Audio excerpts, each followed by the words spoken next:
The world has gone insane. Cosplayers rule the conventions. Gamers dominate the tabletop. And the internet. Sci-fi subjugates the movies.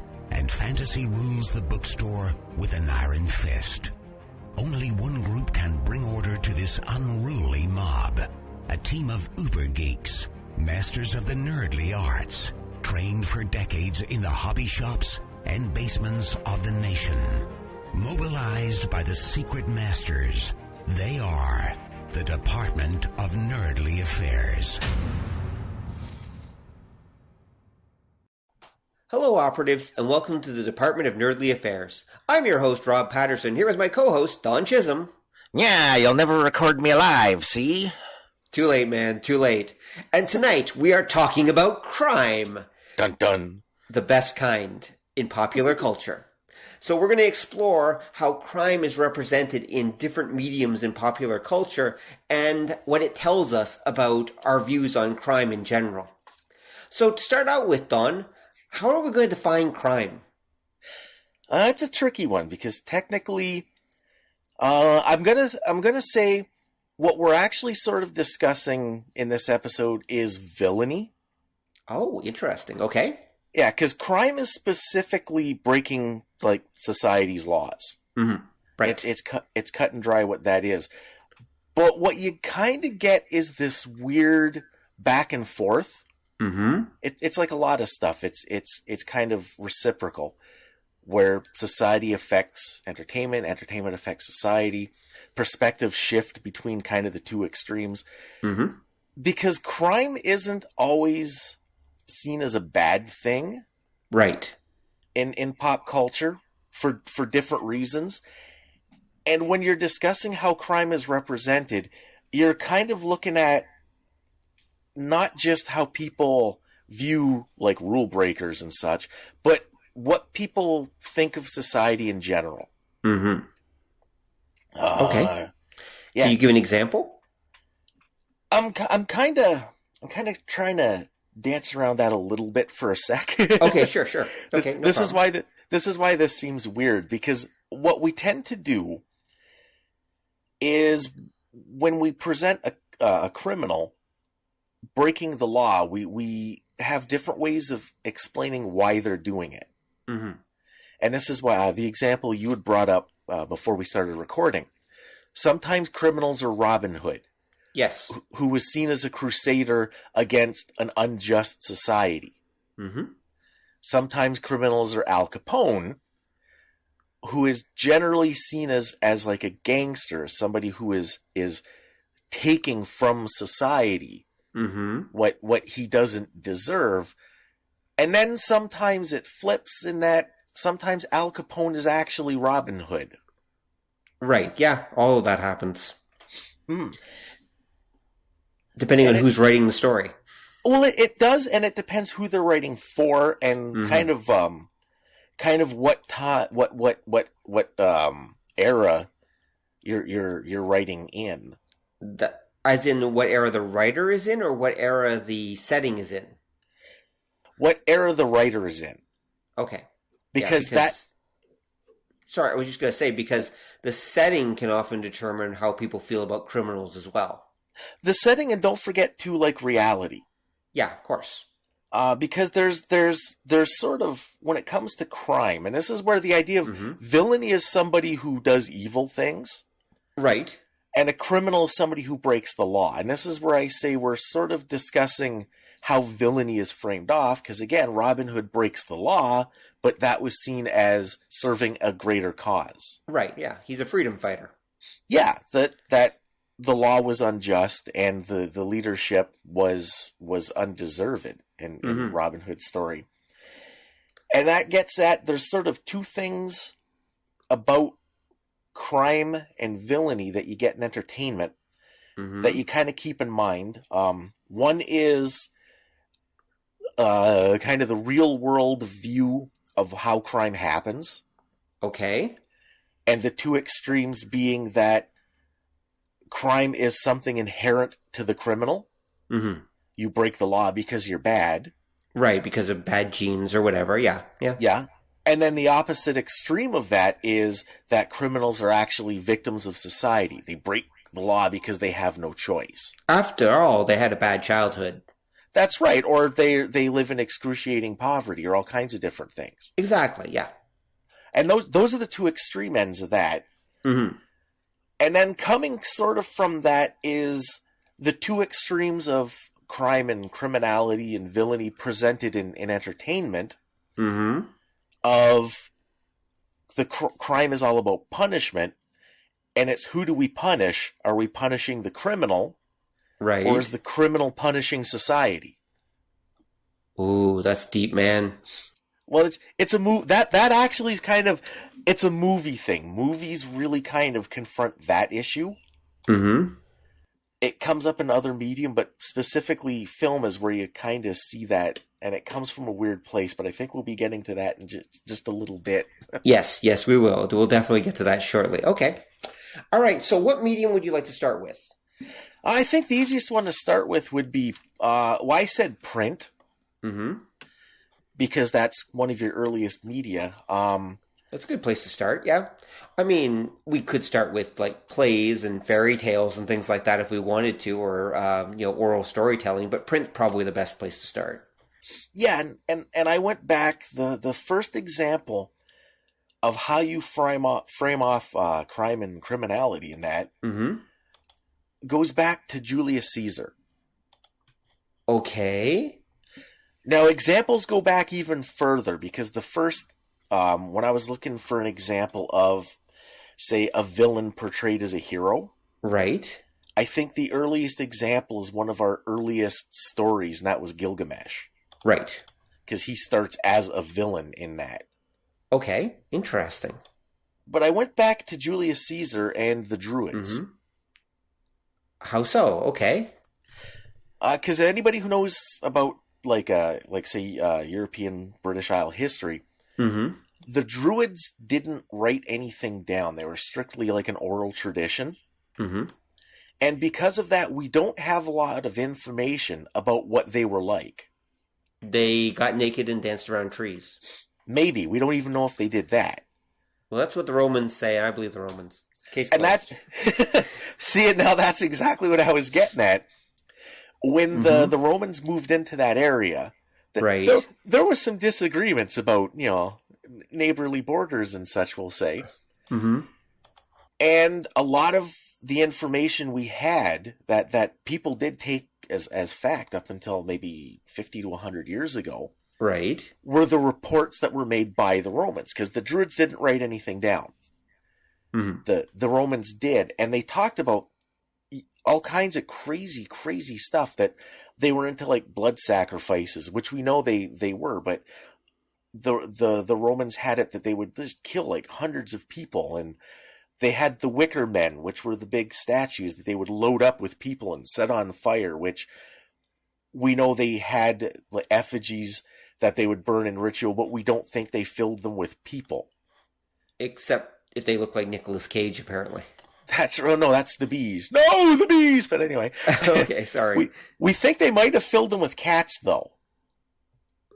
Good choice. Because the Celts considered them bad luck, and there's weird. There's ideas that the Romans said, and they eat babies and do all this crazy, horrible stuff. That because the Romans were essentially at war with these people, right? There's this theory that a lot of these reports were exaggerated just to drum up negative press for the Romans, because then that would get every young Roman lad, how can we allow this to happen? I'm going to join the centurions and help fight these evil despots, blah. So what you're saying is they demonized their enemies. Huh, that sounds familiar. Well, that's right. And what it kind of gets into, they didn't just demonize them. Mm-hmm. But as this kind of goes on, as the fervor hits, now for the Romans versus the Druids, it kind of peters out.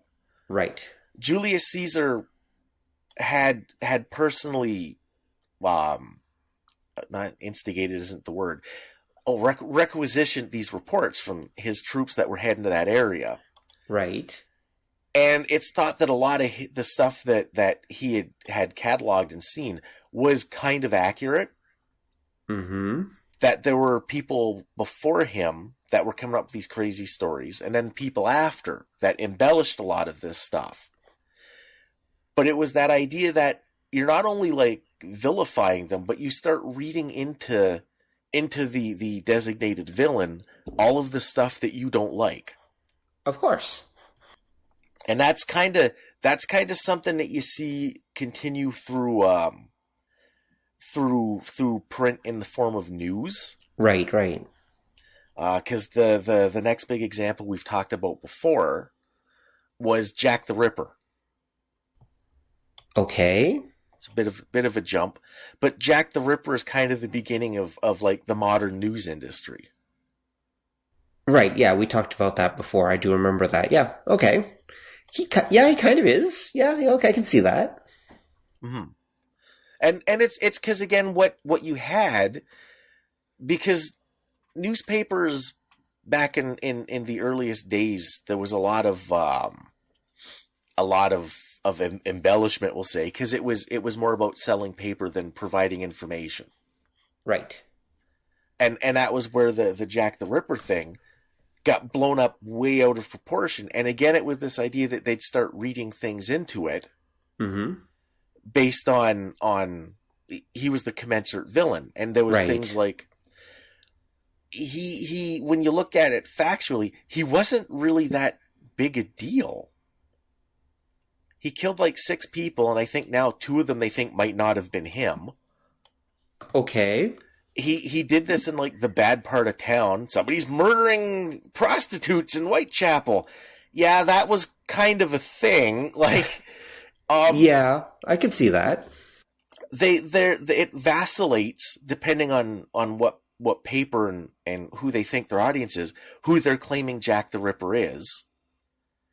So the one time somebody did kind of see him, when they talked about that in the paper, I remember seeing it's an illustration. It's the devil. He's got a little pointy beard and the Mr. Spock eyebrows and stuff. And there was another point where they were claiming, well, he's got to have some kind of medical training because of the precision of his cuts. And there was it was like a cousin or something of the queen. They were claiming, like, and that was why they couldn't catch him, because royalty was protecting him, and that was, if you were writing a paper for the masses, it was obviously he's one of the hoi polloi, and you're like, yeah, the surgical precision of the guy they call Jack the Ripper. Exactly. Well, you know. And it was totally infactual. Like if you really want, you can see the crime scene photos nowadays, and yeah, there was no precision. He basically just kind of reached in and pulled these people apart. But you'd read into this whatever the sense of villainy you wanted to portray was. Right. Makes sense. Mm-hmm. And then that continues. The next big example I can think of that is weed. Okay. Which weed are we talking about here? The that kind. Okay, just making sure, just checking. I wasn't sure if weed was a name or something like that. Oh no! It was the whole thing with marijuana. Right. Okay, yeah. And the reason it was considered so evil in North America and still is in the States, a lot of the roots of that came from the early days, like the turn of the last century, because hemp could be used to make paper. And was it Randolph Hearst? I think it was. Yeah, I know what you're talking about. Yeah.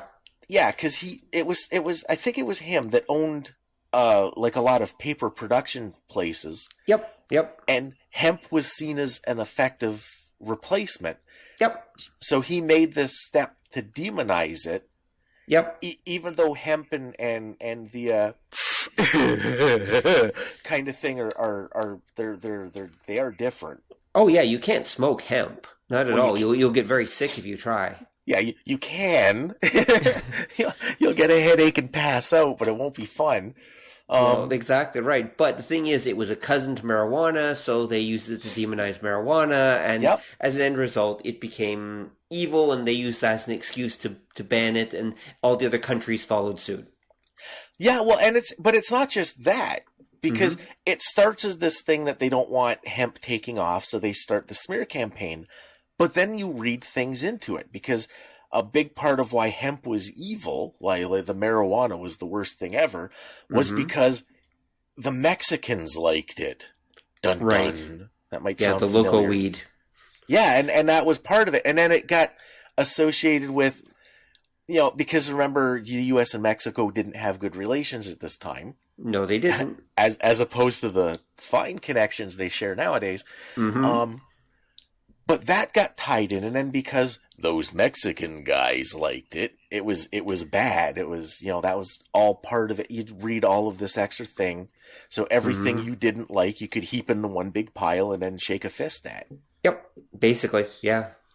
That's true. And then that gets reappropriated when you get to like a couple decades later in the 30s and the 40s, because if you remember, then marijuana becomes a quote unquote black thing. Right. Yeah. And it was because, that black people like to do weed, and that's how we know it's evil. And it became part of that. It was when it became jazz cigarettes, because jazz was the last century term for urban. Really? I actually didn't know they called them jazz cigarettes. I'd never heard that one before. Yeah, because it was part of that whole scene. That, remember, the jazz music was evil and corrupting, and it got you into these drugs. And the worst thing, and I kid you not, and I say this every time jazz comes up because this sort of makes me laugh. It was actually believed that the jazz scene was just a way for black men to meet white women, And that was a thing. There were flyers and stuff, and it builds, because again, you just, whatever you don't like, you all start grouping together, right? And then you call it criminal, and you make it so it's morally wrong and it's damaging to society, and then we can all shake a fist at it. Right. Yeah. Okay. And that comes out of the news, essentially. Right. Well, the news has to create, as you've often pointed out, heroes and villains. It's all about creating a narrative. And so, and making people feel content in their prejudices and beliefs by reinforcing them. Or at least reinforcing the ones that the status quo wants reinforced. Yeah, that's a pretty good way of putting it. I mean, the news ultimately is a control device for society.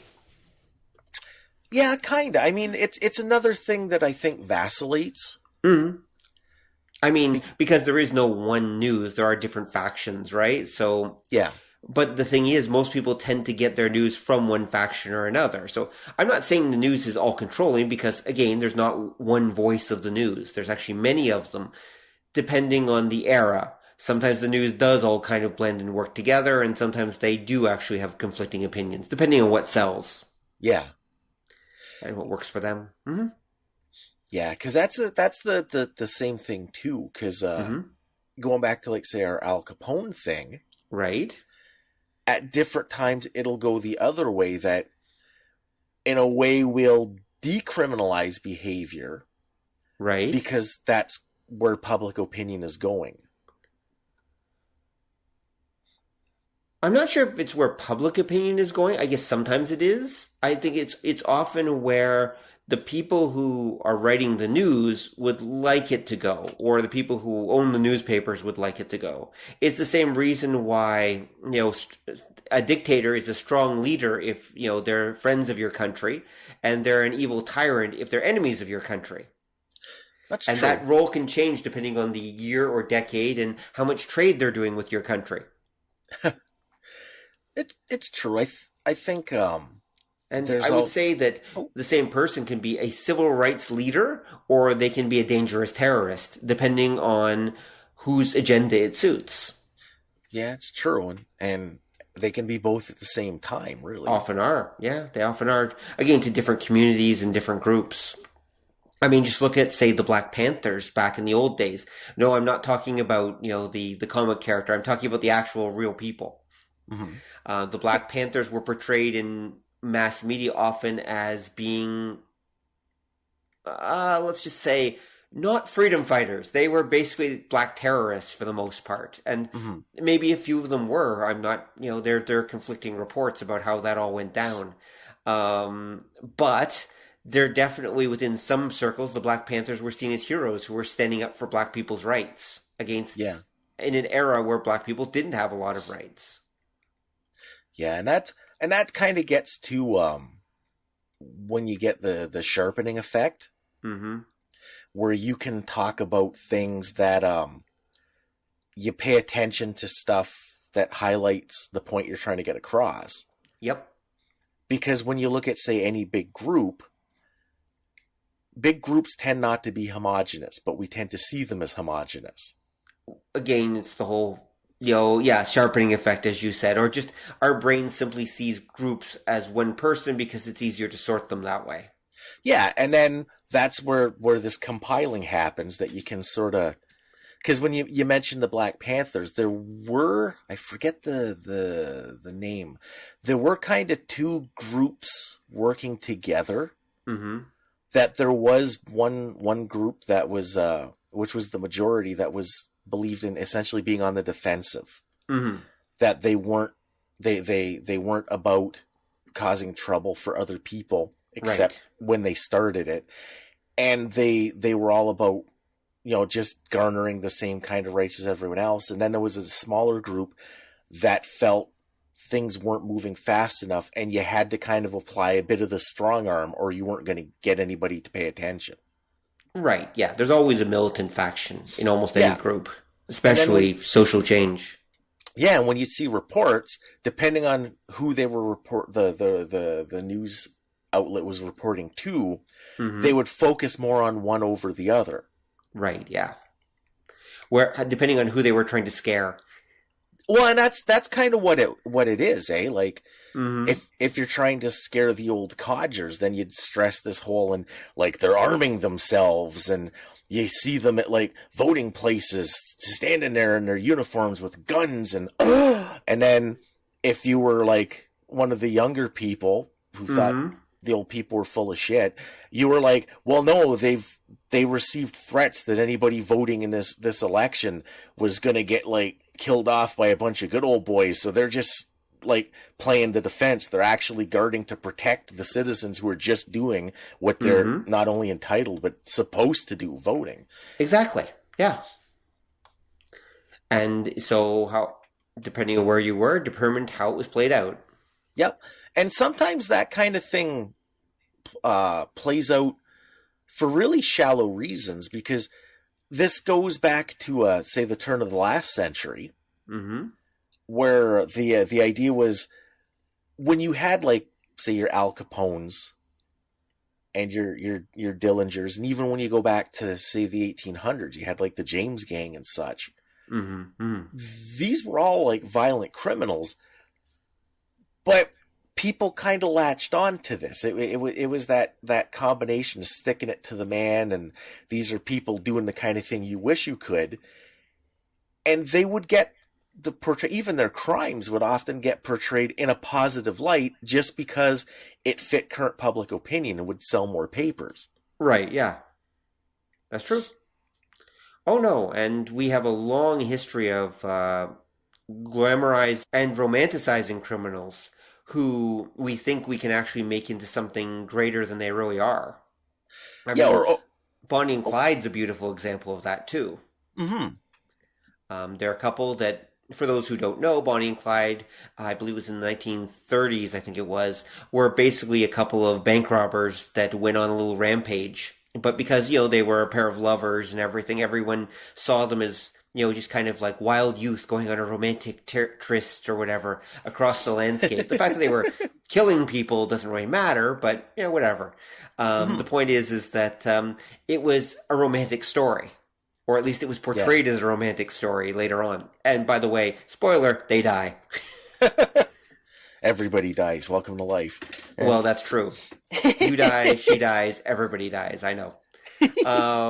But anyway... going back, Dillinger, Billy the Kid, for example, Butch Cassidy and the Sundance Kid. I mean, we have a long history, especially of romanticizing, not maybe at the time, but later on, the Western outlaws.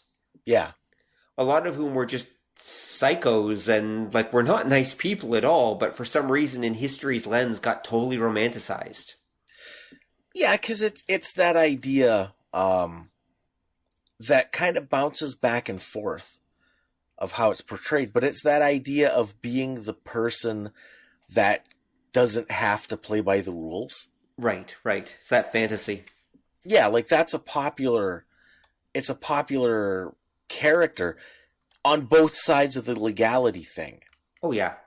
Like sometimes it manifests as like the wild criminal type that can, like in the Old West, that the outlaw, or when you get to more modern examples would be like, the suave cat burglar type that, like steals the diamond and hangs out at the party. It's that idea of I don't have to play by the same rules everyone else does. I'm better than people. And it manifests the other way at different times, because you also get like the super cop. That's true.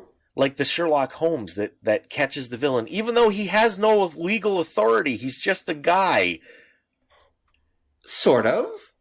Well, he's super smart, and that makes him different. Or you get like Well, he was a consulting detective. The police only came to Holmes. I was just listening to a collection of them. The police only come to Holmes when they're baffled, and he usually didn't arrest anyone himself. He pretty much always had a police inspector with him who did the actual arresting. Holmes just pointed them in the right direction.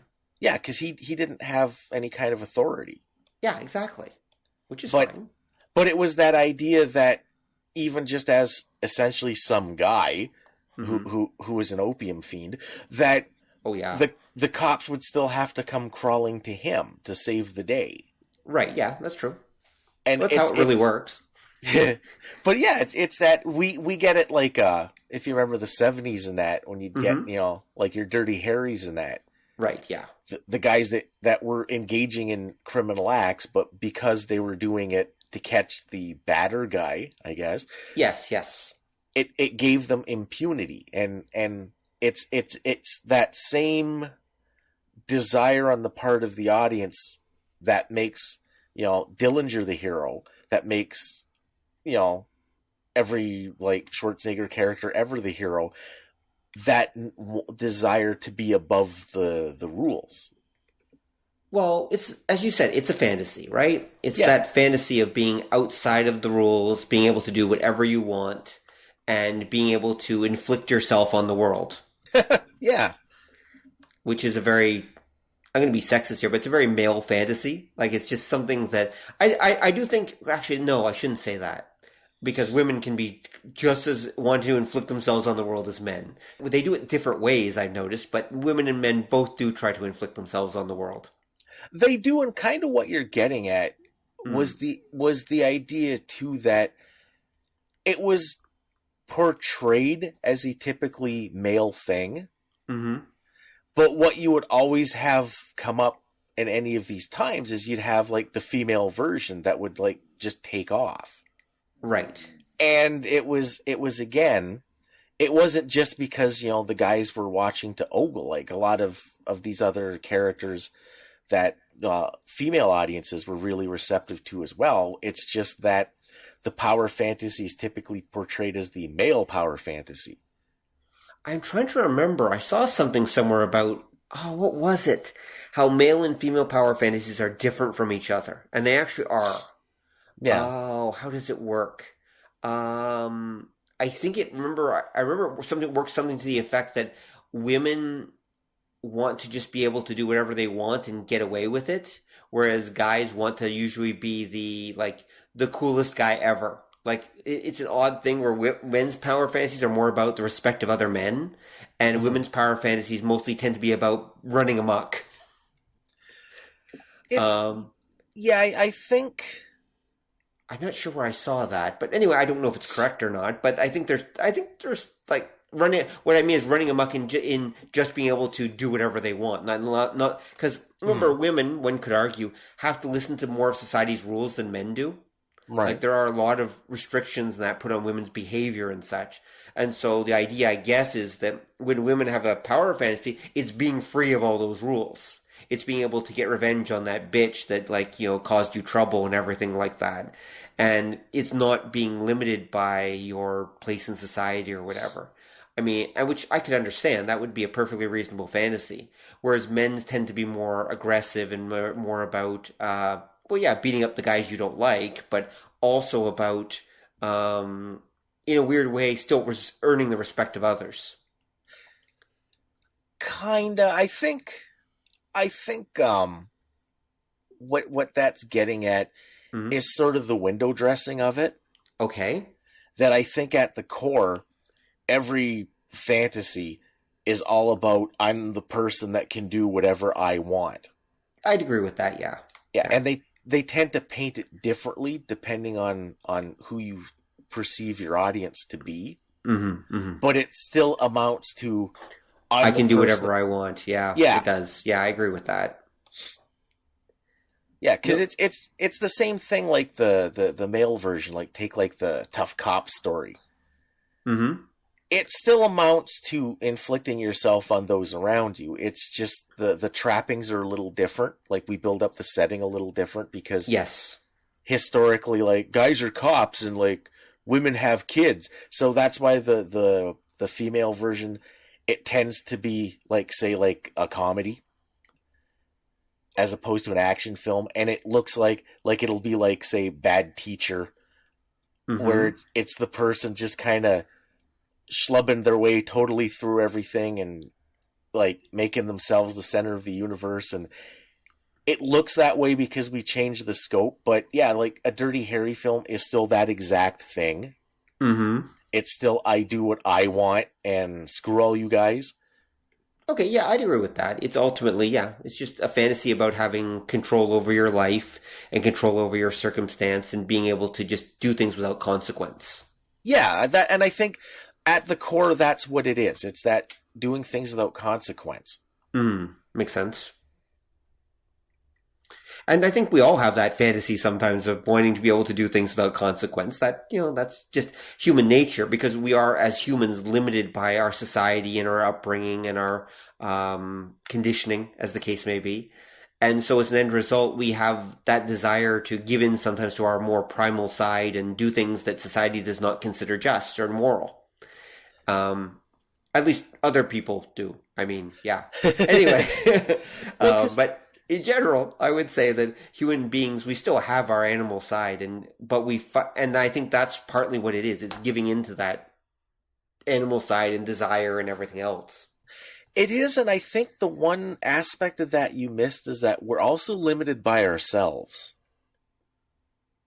I think that's kind of what I meant by the whole conditioning thing. I mean, I think a lot of those limits are what we're taught we can and could and should do. I mean, you're right. I guess we are almost limited by our own feelings of how can I put this? Our own empathy towards other people and our own sense of our place in the world and everything. But I still would argue that a lot of that is still coming from outside. It's still imprinted on us as young people.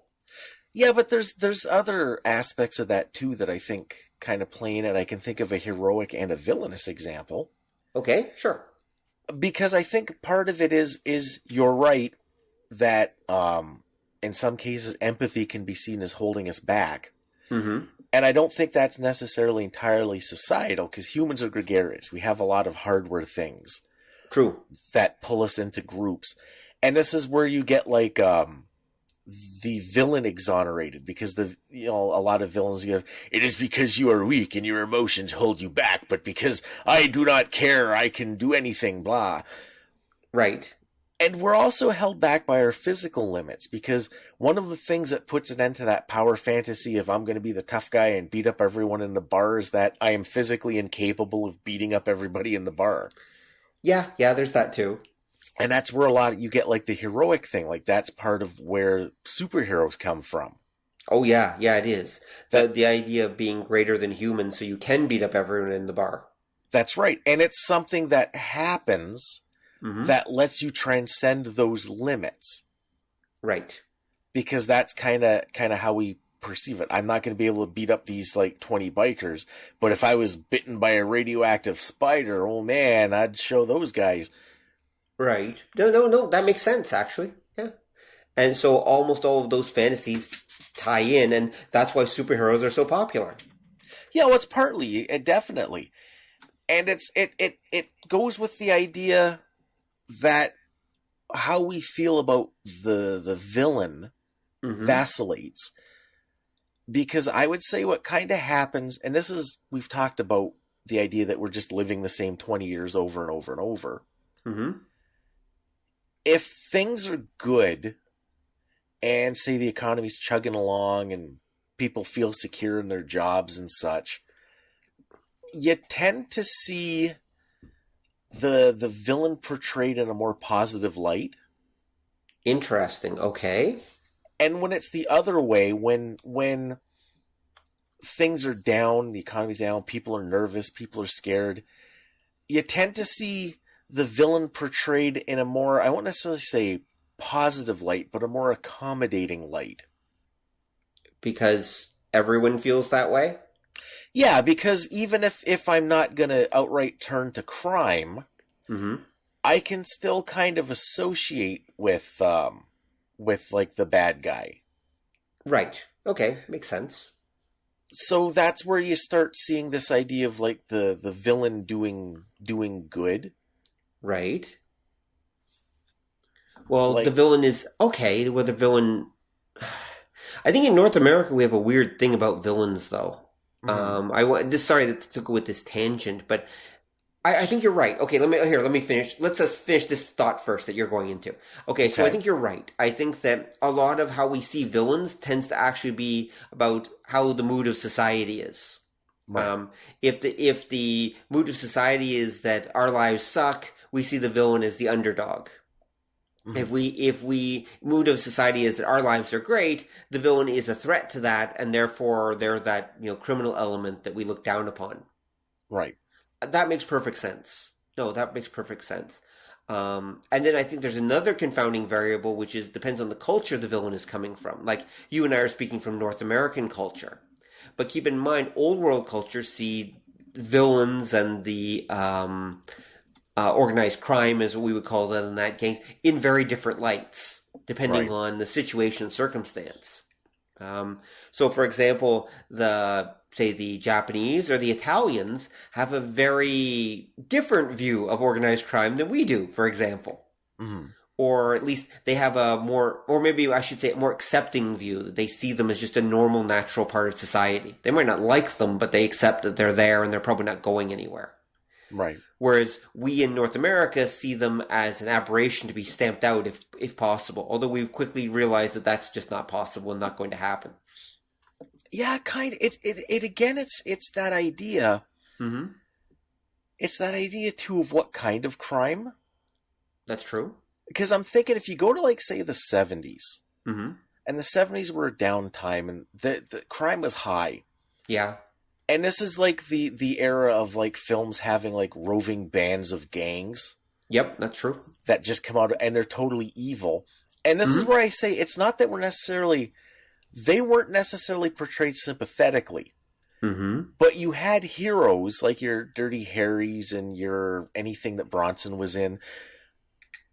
And even characters like say like Shaft or Superfly Annette or Dolomite even, that they were heroes that would use the tools of the villain. Right. So they would be just as brutal and they would be just as they'd fight just as dirty. So while we weren't necessarily okaying the criminals, we were okaying kind of the criminal method. Yes, I would agree with that. And it was painted as such. Like this is like the era of exploitation film. When you get to the 80s, it gets kind of cleaned up and you get this weird effect that the villain becomes more sympathetic and the techniques of villainy become kind of cleaned up again. So the violence, it's neat.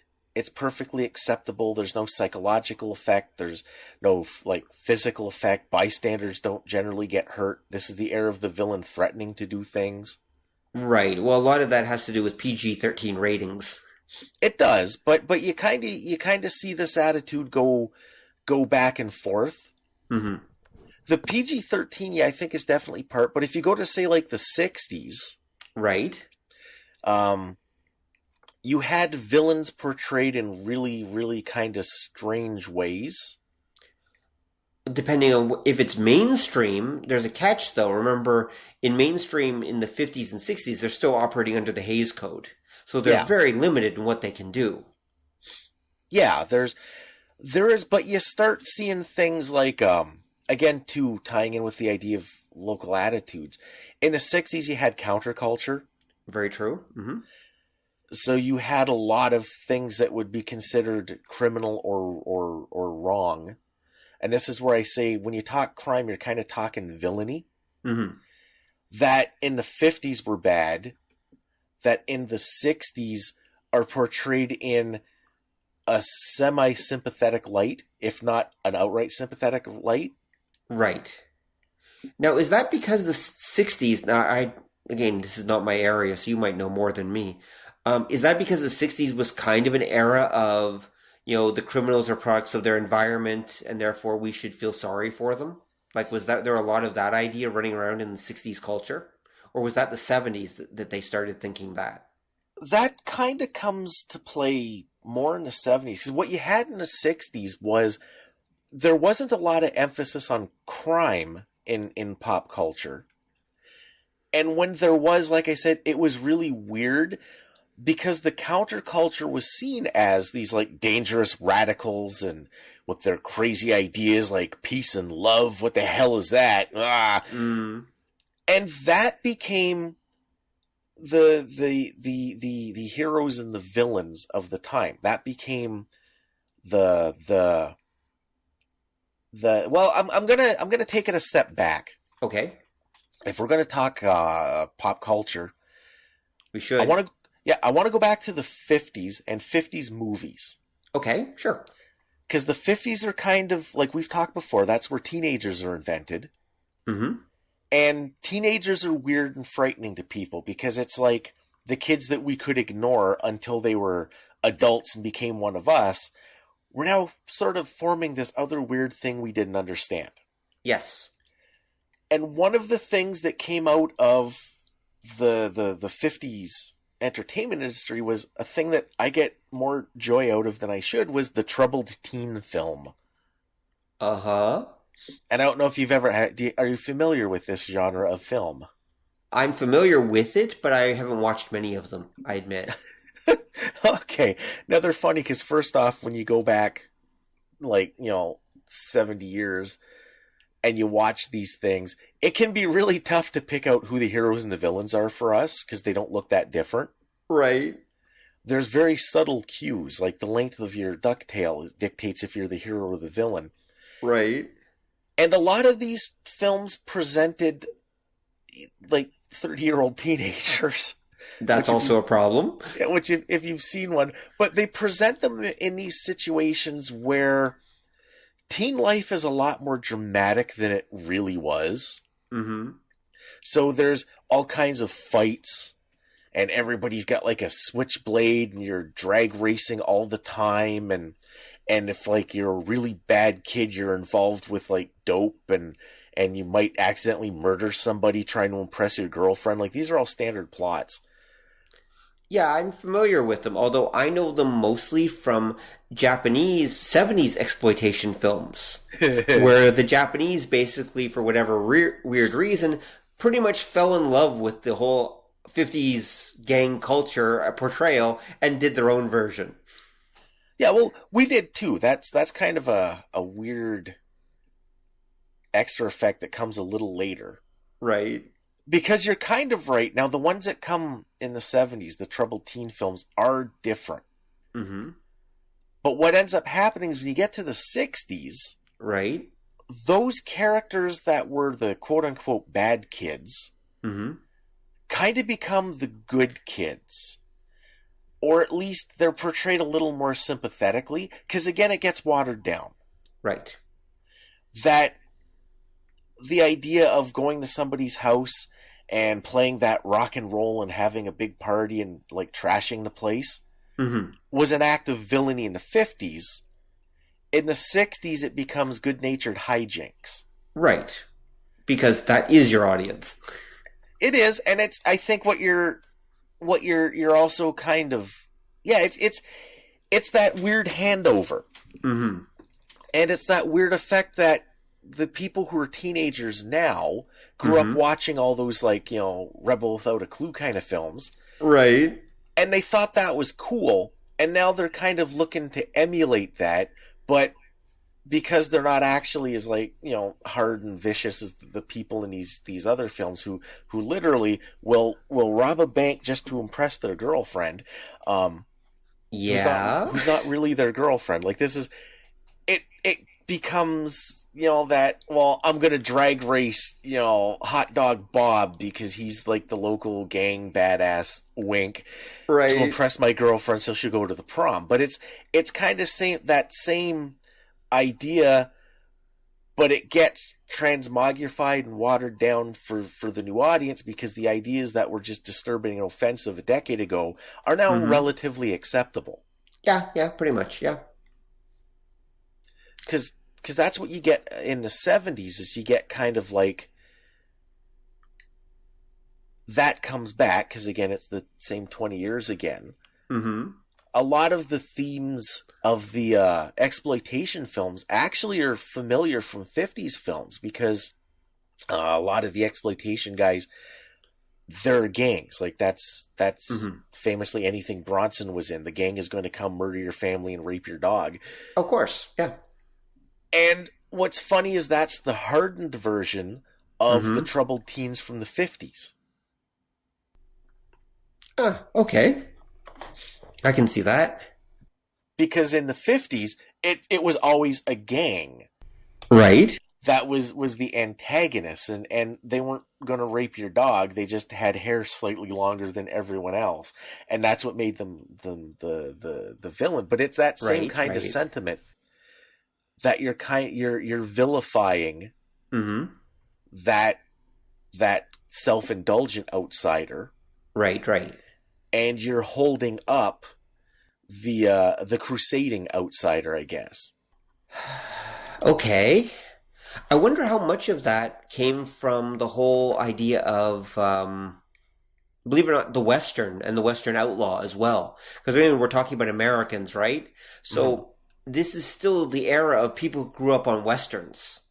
Yeah. And so I have to wonder how much the Westerns are still having a strong influence on this. I think you're right. I think it's huge. Even if it's indirect. Actually, also, I don't think you went back far enough, because if we'd gone into the 30s and 40s, you would have seen, you see characters that are just like Dirty Harry back in the pulp magazines of the 30s and 40s. Well, yeah. You won't see them in the movies, but you'll see them in the original Shadow, was he called the Crimson Avenger? I'm trying to remember what he was called, but all those guys, all those two-fisted pulp fighters, and that Doc Savage, the one who would capture criminals and remove the evil parts of their brain. I mean, oh my God, those guys are closer to villains than they are heroes. They're just slightly less bad than the bad guys. Well, and I think again, you're exactly right. In fact, I would argue that, and sorry to interrupt, I would argue that what we saw in the 70s, especially the early 80s, and that was part of the whole pulp revival thing, where the generation that grew up on those pulps was emulating them in the popular culture. And it was basically just exactly the same for our audience to compare to. It's just the same as the kids who grew up on 80s superhero comics are now making Marvel movies and DC movies.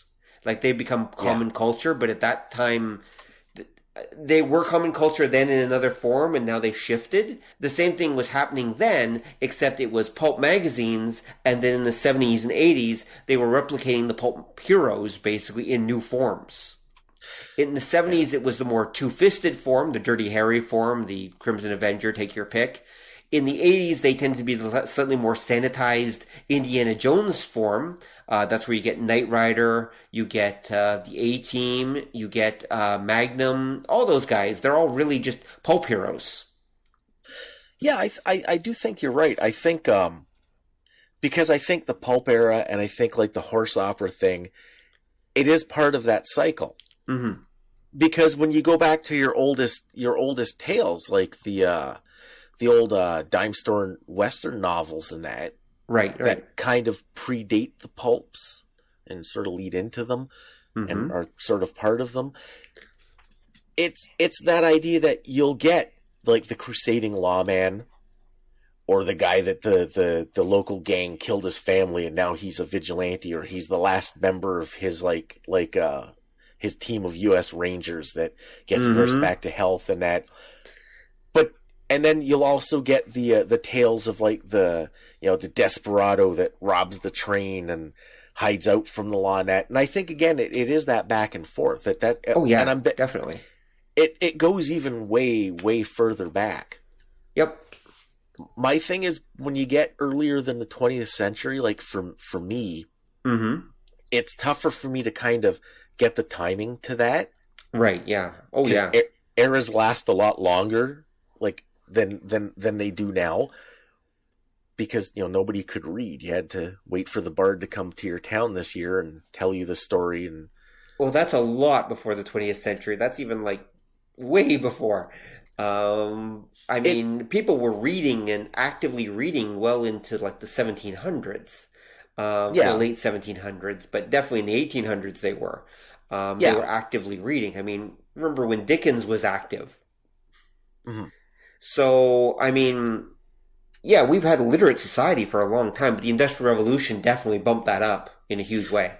Yeah, because the problem with, like, when you get to, say, like, 1700s, 1800s, when you finally had a printing press, and you could mass produce books, it was still, compared to nowadays, it was slow. And that's why I say that the periods were longer. Oh, yes, definitely. Like a giant novel you'd get week by week, like a chapter, so...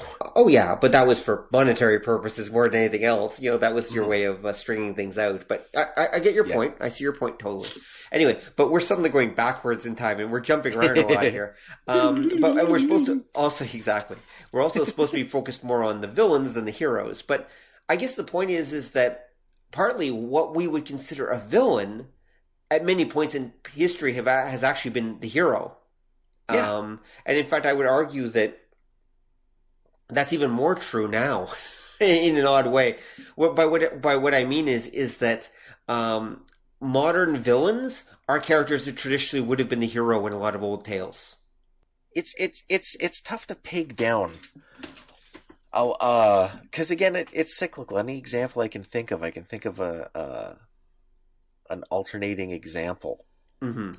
It's easier to look at characters who should be villains, but we think of as heroes.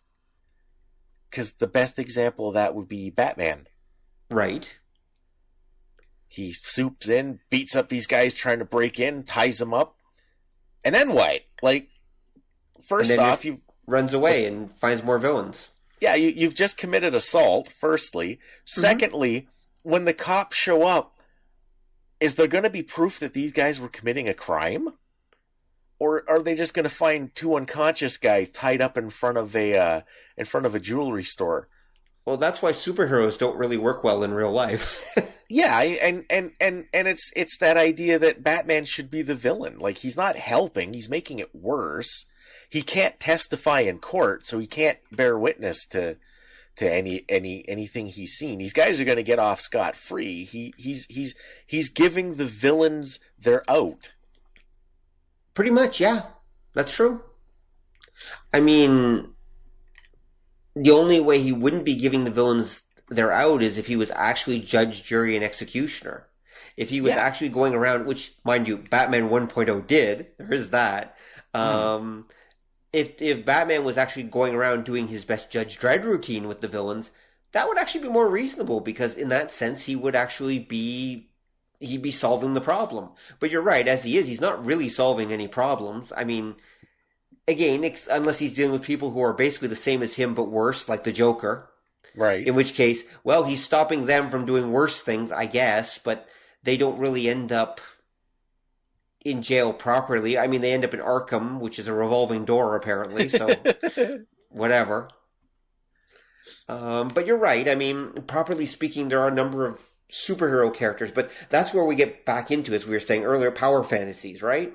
Yeah. Most of the power fantasy characters are characters who technically should be villains, but are actually portrayed as heroes because they're beating up on people worse than they are. Yeah, or even, like, I'll go back to, like, the tough guy cop films. Mm-hmm. When you get to No, I don't. I hate them. That's why they're a good example for me. Okay. But when you get to the 80s and you get kind of the watered down versions, you get that idea that, no, the hero is the guy who beats up on the designated villain. Right, yeah.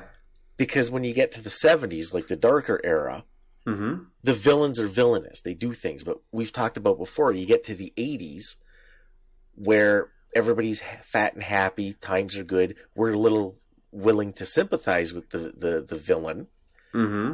They become a little more cartoony. They don't do things, they threaten to do things. And still meet the same horrible, violent death with less blood. No, dude. You're missing something, though. Okay. Right before they die, they have to say something sexist about women. Well, no, they say other bad stuff, too.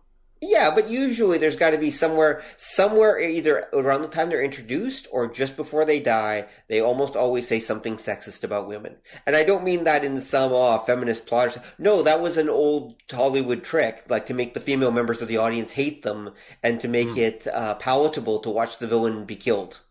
Actually, you know what's funny? What? Thinking on it, when it comes to, like, say, film. Yeah. That's a 70s thing. I believe that, yeah. When you get to, like, the 80s, it's the hero that does that. No, pretty much every Arnie villain does that. Yeah, I watched those films. They all do that. They all say, and there'll always be, hey, Chickie, go get me a sandwich. They'll always say the villain, every 80s villain says something, degrading about women. Every single one. Yeah, they do, but then, like, every 80s hero also has the semi-competent female sidekick that ends up becoming the love interest for no apparent reason, usually after the hero does something obnoxious to them. Yeah, but the hero isn't sexist towards them usually. The hero is, like, maybe not overtly. Well, he's a playful rogue, unlike the villain who is just a sexist asshole. I don't know, when you say that, he's a playful rogue, I think of Revenge of the Nerds. Why so? Well, because it was presented as that when they committed sexual assault. Right, yeah. by drugging up the hero's girlfriend and having sex with her under false pretenses. But again, I remember that, yeah. Yeah, like, but that kind of goes with that idea that what counts as hero and villain sort of changes over time. It does. Oh my god, yeah. If you were to show Revenge of the Nerds to a modern audience, oh my. Yeah, it's actually fairly horrifying. Well, that and Porky's?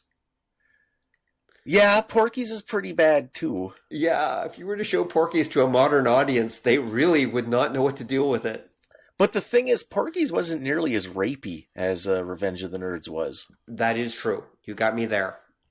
Revenge of the Nerds, has the good guys committing date rape. Yeah. Yeah, that's true. It's like, okay, well, that's... And, of course, the women loved it. So, and that's, okay, all right, sure, guys, whatever. The 80s. Now, wasn't that running along from Animal House? Because I think Animal House had a bit of that, too. It kind of does, because that's that idea for, like, wacky comedies. Everybody's trying to get some. Yeah.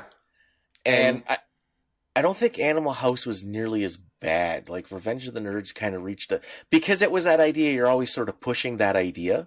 Yeah. Well, keep in mind that these films were mostly being made by a bunch of coked out drunks. Yeah.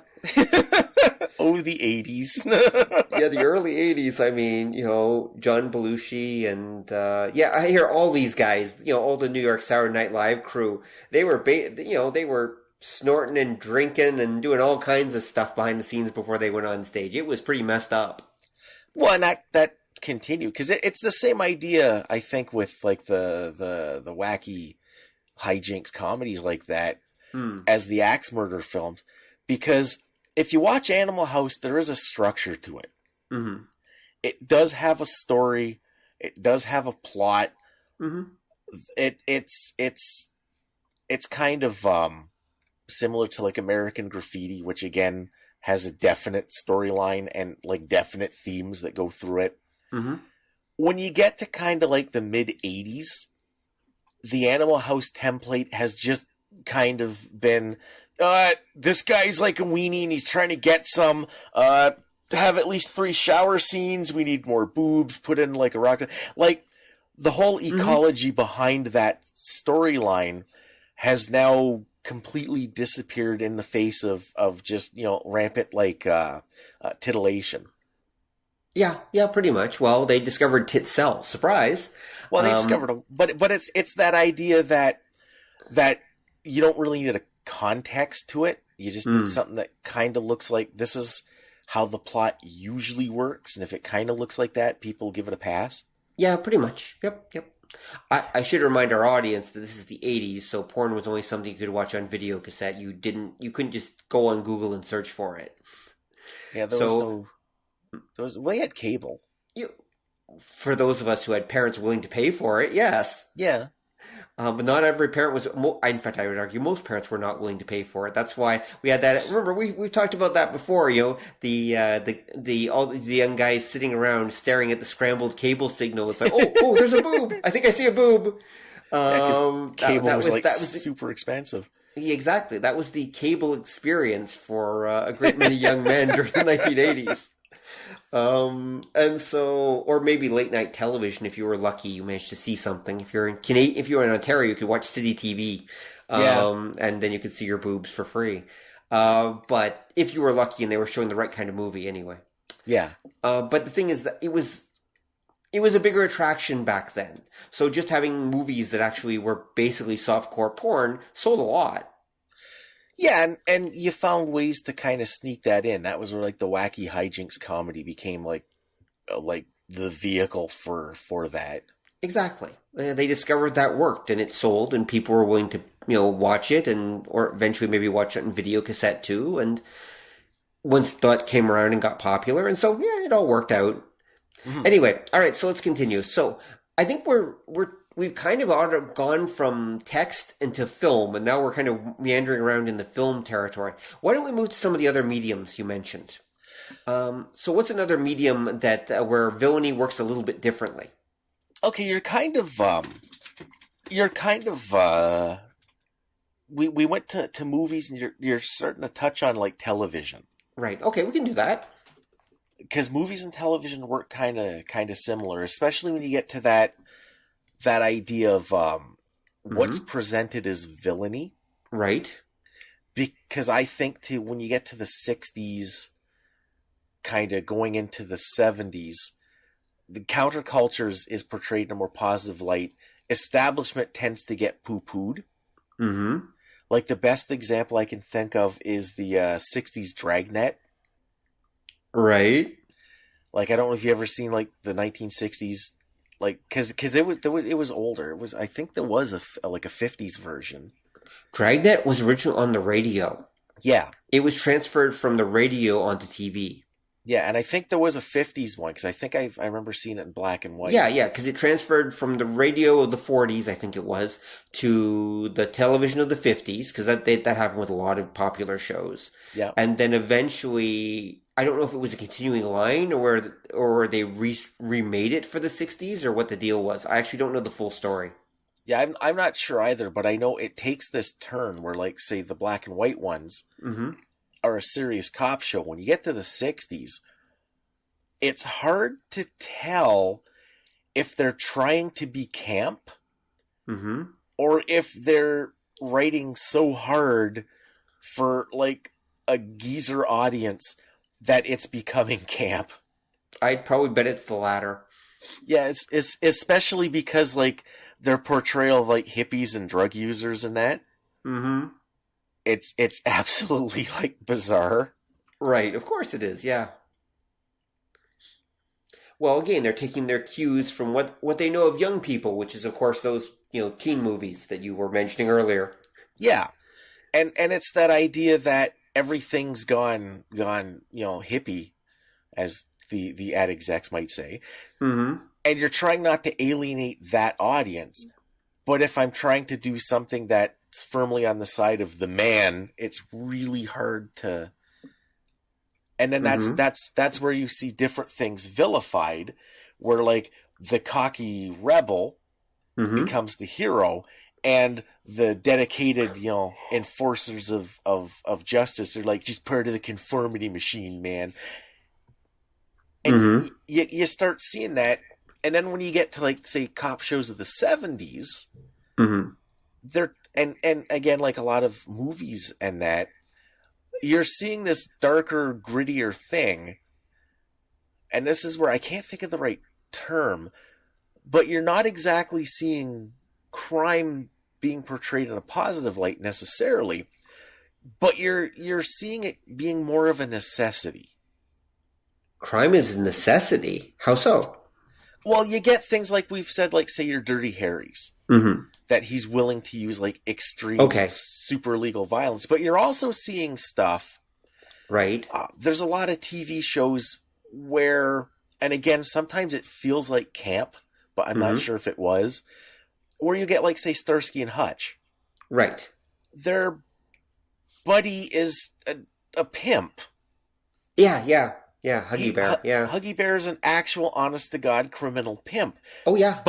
But he's a necessary part, because the idea is you can't be a cop and just be totally law and order. You got to get your hands dirty. Yeah. And there's a lot of shows like the Streets of San Francisco. You've got, like, more than a touch of that. You see, like, the tensions ramped up on stuff. Like, if you look at, say, the Rookies or the original SWAT, there's just a lot of guys being stressed out by the job, which you didn't see prior, like, because cops were super noble, clean, and the uniform never got dirty. Right. But it's that idea that there is this kind of seamier side, that it takes a toll, that it changes you, that you go down this dark road. The only cop show I can think of that really didn't, well, there's two, was Yo-Yo and Holmes and Adam 12. I was going to say Adam 12. Because, I grew up watching Adam 12 reruns. I remember that. It's squeaky clean. It's still very old school, the noble defenders of justice. And you're also forgetting Chips would be like that later on, too. Although, again, a little more humorous. Yeah. And TJ Hooker. Yeah, but again, these are the ones where it gets cleaned up. That's why I mentioned, like, Yo-Yo and Holmes, which nobody mentions, which was a comedy about this guy who gets, like, a RoboCop sidekick. Yeah, but did that even get past pilot stage? Yeah, I believe there was, like, a season, just nobody cared. Okay, but I mean, there were plenty of noble cop series in the 70s and the 80s, definitely.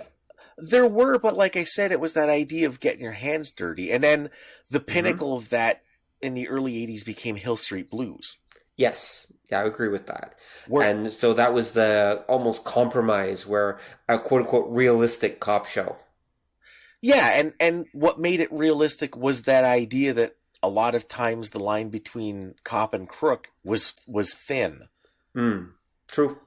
And in that same era, because there's always a response, you also get the return of, like, that cleaned up version. Because when you talk about, like, say, TJ Hooker or Chips, like, they were, in a lot of cases, almost just one step away from sitcom. Like, they were pretty wholesome and oh, yeah. And almost, I'm going to say almost square, because they both did have episodes that weren't bad.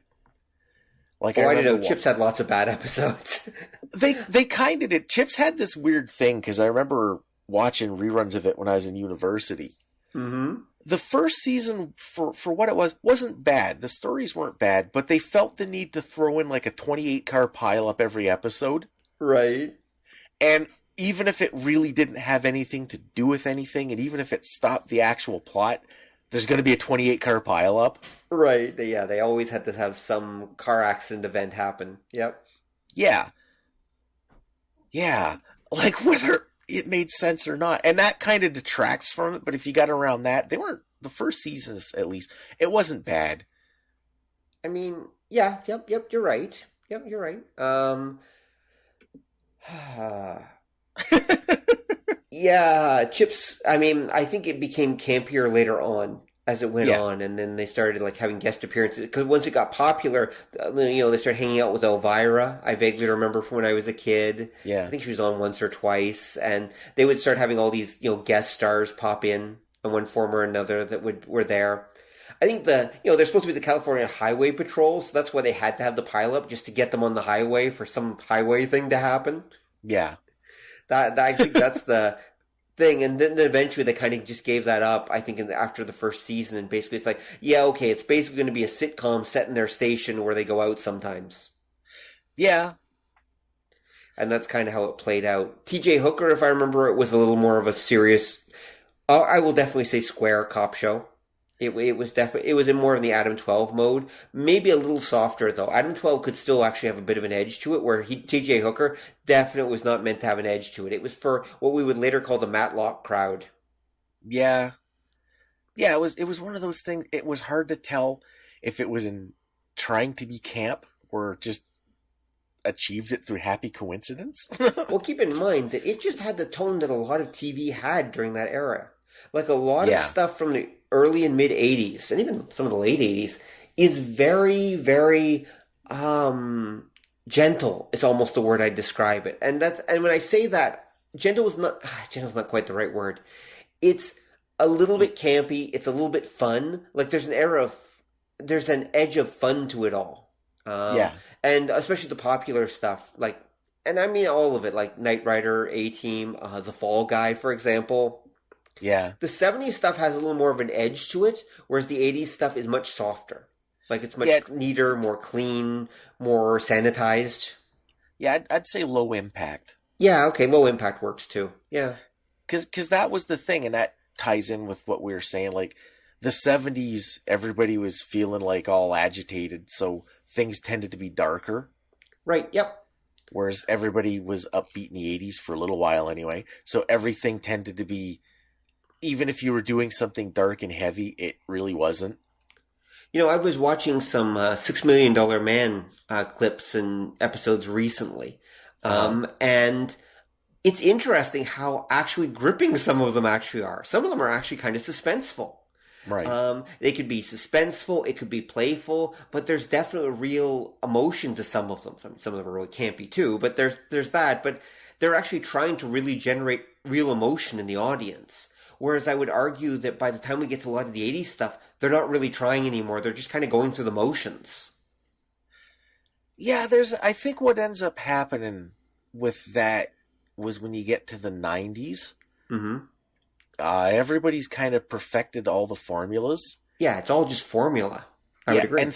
And not just formula, but specific formula. So if I'm doing a comedy, this is how a comedy works. Mm-hmm. And you lose a little bit of the... when I do the serious episode, how serious it can be. Mm-hmm. When you get to like your action stuff, here's how action stuff works. Because I find like in the 90s and that your like crazy action things get really, really predictable. Oh yeah, they do. And I think it's because that's whereas something like the $6 Million Man that was an action show. Mm-hmm. Would do comedy episodes, and they would do crazy stuff, and they would throw in, like, alien Bigfoot shows up. Okay, sure, why not? Exactly. I was watching that just the other day, and that's actually, it's weird, and it's campy, but actually, when he first shows up, it's actually kind of suspenseful and creepy. Mm-hmm. Because when he first shows up, the aliens that are controlling him are only shown in shadow. Mm-hmm. Which is a trick I noticed that you very rarely see anymore in stuff. Yeah. Like back then they're talking, but all you can see is their silhouettes, and like it's clear that it's one of those stories where, cause it's a two-parter when Bigfoot shows up, if I remember right. And actually the aliens have this thing they can teleport around anywhere. They're actually quite intimidating, in fact. Because they can basically teleport anywhere and do pretty much whatever they want. Yeah. And Bigfoot's just their guardian, and so it's just kind of weird and confusing at first, and then the aliens get kind of terrifying, and then they get kind of campy. Right. It's kind of a cycle that they go through as you're watching the episode. It's like, whoa, and it's like, oh, and then it's like, oh, okay. Yeah, when Sandy Duncan is just not that intimidating as an evil alien overlord. She really isn't. Oh my god. And John Saxon. If I remember right, John Saxon's the leader of the aliens. It's like, okay, well, he's the villain in everything in the 70s, so that's kind of okay, I guess. Yeah, he's kind of scary, but yeah, I'm not really afraid of Sandy Duncan. Exactly. I don't know if it's Sandy Duncan or just some woman who looked like her. But yeah, anyway, but the point is that if you see the episode, you'll know who I mean if you know who Sandy Duncan is. But it's just like, yeah, okay, all right, okay, okay. Actually, I was watching, I'm going to do a total tangent, but I was watching this interview with Lee Majors, and he was talking about that, because the guy who plays the evil giant Bigfoot in the first time he appears is Andre the Giant. Yeah. Okay? And so it's Andre the Giant under all that makeup. So Lee Majors was telling stories about dealing with Andre the Giant. And apparently there's a scene where I think it's the first time he meets Bigfoot, where Andre is basically, has to carry him down this tunnel. And it's a tunnel that's this light tunnel where there's rotating tube all around it, and then there's this path down the middle, and you have to walk down it. And so, if you see it, it's actually apparently part of was part of the, tour ride or something like that, or tour experience at Universal Studios or something like that back in the day. Uh-huh. It's this light tunnel thing. But the problem is, because the way it's rotating with the lights, it naturally causes you to kind of veer off course, and so... And normally there's like there's a fence on either side to prevent you from accidentally going over off the path and falling into the tube where you get crushed or whatever. Okay. But because that was that would look bad for the part of this alien base, they took away the guide rails.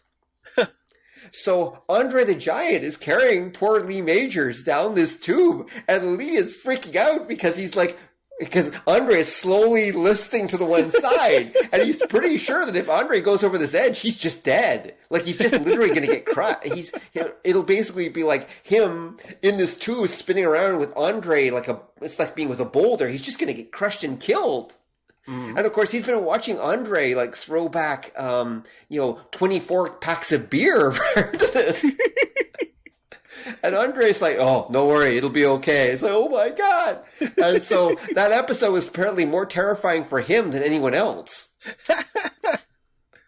By the way, he did actually, Andre did successfully make it to the other end without crushing before Lee Majors. But apparently that episode was it was terrifying for him. Sorry, I'm getting off track, but, well, I guess we are talking about villains, so yeah, okay, I guess that kind of works. We're talking about villainy. Wouldn't that be the best, obituary ever? Crushed to death in a giant glowing tube by a giant Frenchman or Belgian, whichever he was, in a Bigfoot costume while making a TV show. I'd love to see the report. Well, I know it's horrible to say, but Lee Majors was killed today. When a giant man in a fursuit fell on him and squished him against a roller coaster ride. Oh my God! Do we have footage? We don't. That is such a tragedy. But well, the problem is they did have footage, right? They got a dozen cameras filming this thing. We would actually have footage. That's the scary part. Oh my God! And they'd show it. Oh, it would eventually leak somewhere. It would end up being part of one of those 1,000 Faces of Death or something like that compilations that they used to do back in the day. Or they might have released it to the news. We're going to watch this again in slow motion. Exactly. I believe the look on Mr. Major's face sums it up for the rest of us watching at home. You're exactly right. Yep. You'll notice he doesn't seem as much frightened as dejected at the realization of how he's going to meet his end. Okay, well, we're getting way too much enjoyment out of this idea, so poor Lee Majors. Sorry, Lee, if you're listening, we apologize. So 80s villains did tend to be kind of low impact like everything else in the 80s, because it was all formula by that point, and it got worse in the 90s. Then we had 9/11, and I would say 9/11 changed villainy a little bit. Well, yeah, because everybody got a taste of if Lex Luthor was real, what life would be like. Yeah, pretty much, yeah. So it was no longer a fun fantasy. It was, holy shit, real people are actually going to die. Yeah. And so suddenly villains become villains again, and we have a real hard edge to them, I've noticed, after that point. Or sort of. Mm-hmm. I mean, terrorists suddenly become super monsters that if we let them out of Guantanamo Bay, they'll wreak havoc upon the world. Yeah. So there's that. Actually, yeah, that's one thing I noticed. I mean, prior to actually, let's talk about 90s and 2000s villains for a sec here in more detail. Okay. Somewhere in the 90s, the serial killer turns into a super being and suddenly becomes the dominant villain of everything. And I'm not quite sure why that happened exactly, although I'm guessing the answer is Silence of the Lambs. Yeah. Every serial killer is now a supervillain. And every series suddenly has serial killer supervillains running around in it who are super devious and super smart and can only be stopped by our hero through the great effort of will or luck, as the case may be. And that's something that pissed me off, actually, because A, because not all serial killers are that smart, and B, they are not superhuman. Not for the most part, anyway. There are a few that are really whacked out, but they're not superhuman. But that became the standard portrayal. You were either a regular criminal or you were a serial killer who was on another tier above everyone else. And I would argue that still continues to this day. I think I've mentioned that in other episodes because that bugs the hell out of me. Right. The deification of serial killers. Right. So suddenly serial killers are the top tier supervillain in everything since the 1990s. And then in the 2000s, suddenly terrorists become the top tier villains who are behind everything and are lurking everywhere. And I mean, there were terrorists back in the 90s too, but they actually become effective in the 2000s because, of course, 9/11. Yeah, because I think what you're also looking at again is the 70s and the 80s. Because the 90s were the 70s, and the 70s you had the origin of the slasher flick. That's true. And I think what ended up happening was, it's definitely Hannibal Lecter from Silence of the Lambs that they're all modeling these characters after. Definitely. And it gets out of hand, but because the serial killer becomes like the slasher flick villain. Right, yeah, true. Because it's the Jason Voorhees, but there's a little more backstory.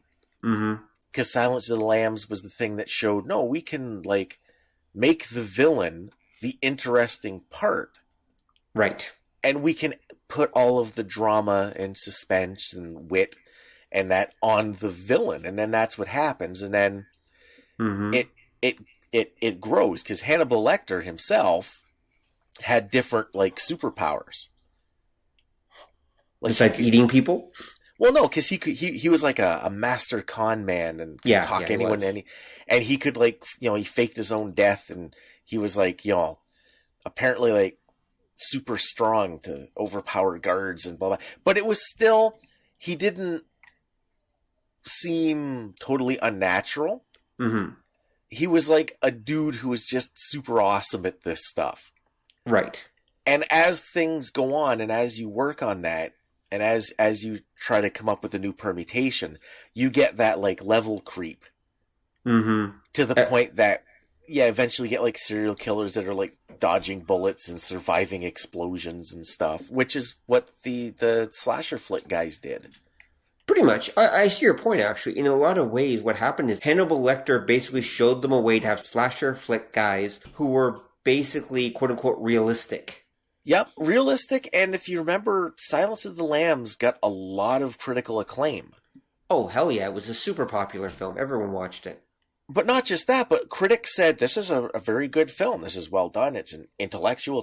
So it let you have, highbrow slasher flicks. True. And that was why every it was Jason Voorhees, but he had a complicated plan you had to decipher, and he had a big long backstory and all that kind of thing. It was now intellectual, which makes it okay again. Right. No, that makes sense. No, I'd agree with that. And then when you get to the 2000s, terrorists become a thing because it's on everyone's mind, but that was the 80s. Because if you remember 80s, you were always fighting terrorists who were probably ninjas too. And again, it was because this was the peak Cold War, and it was again something, it was on people's minds, but you had that kind of safe cognitive dissonance. So you got distance. So you got the weird, they say, cartoony kind of version of it. Yes. Yeah, you did. I think the distance part you're talking about is, remember, was a lot of terrorism in the 1970s, but most of it had cooled down by the 1980s. So everyone knew about it, but it was still something that was a little bit distant and they're a little more safe. Yeah, and the terrorism of the 70s was basically them crazy lefty-leaning hippie types. Yeah, most of it was. That's true. That it wasn't like the crazy right-wing religious uber patriotic types that the 90s were. And that was why, like, the Russians were the villains for everything.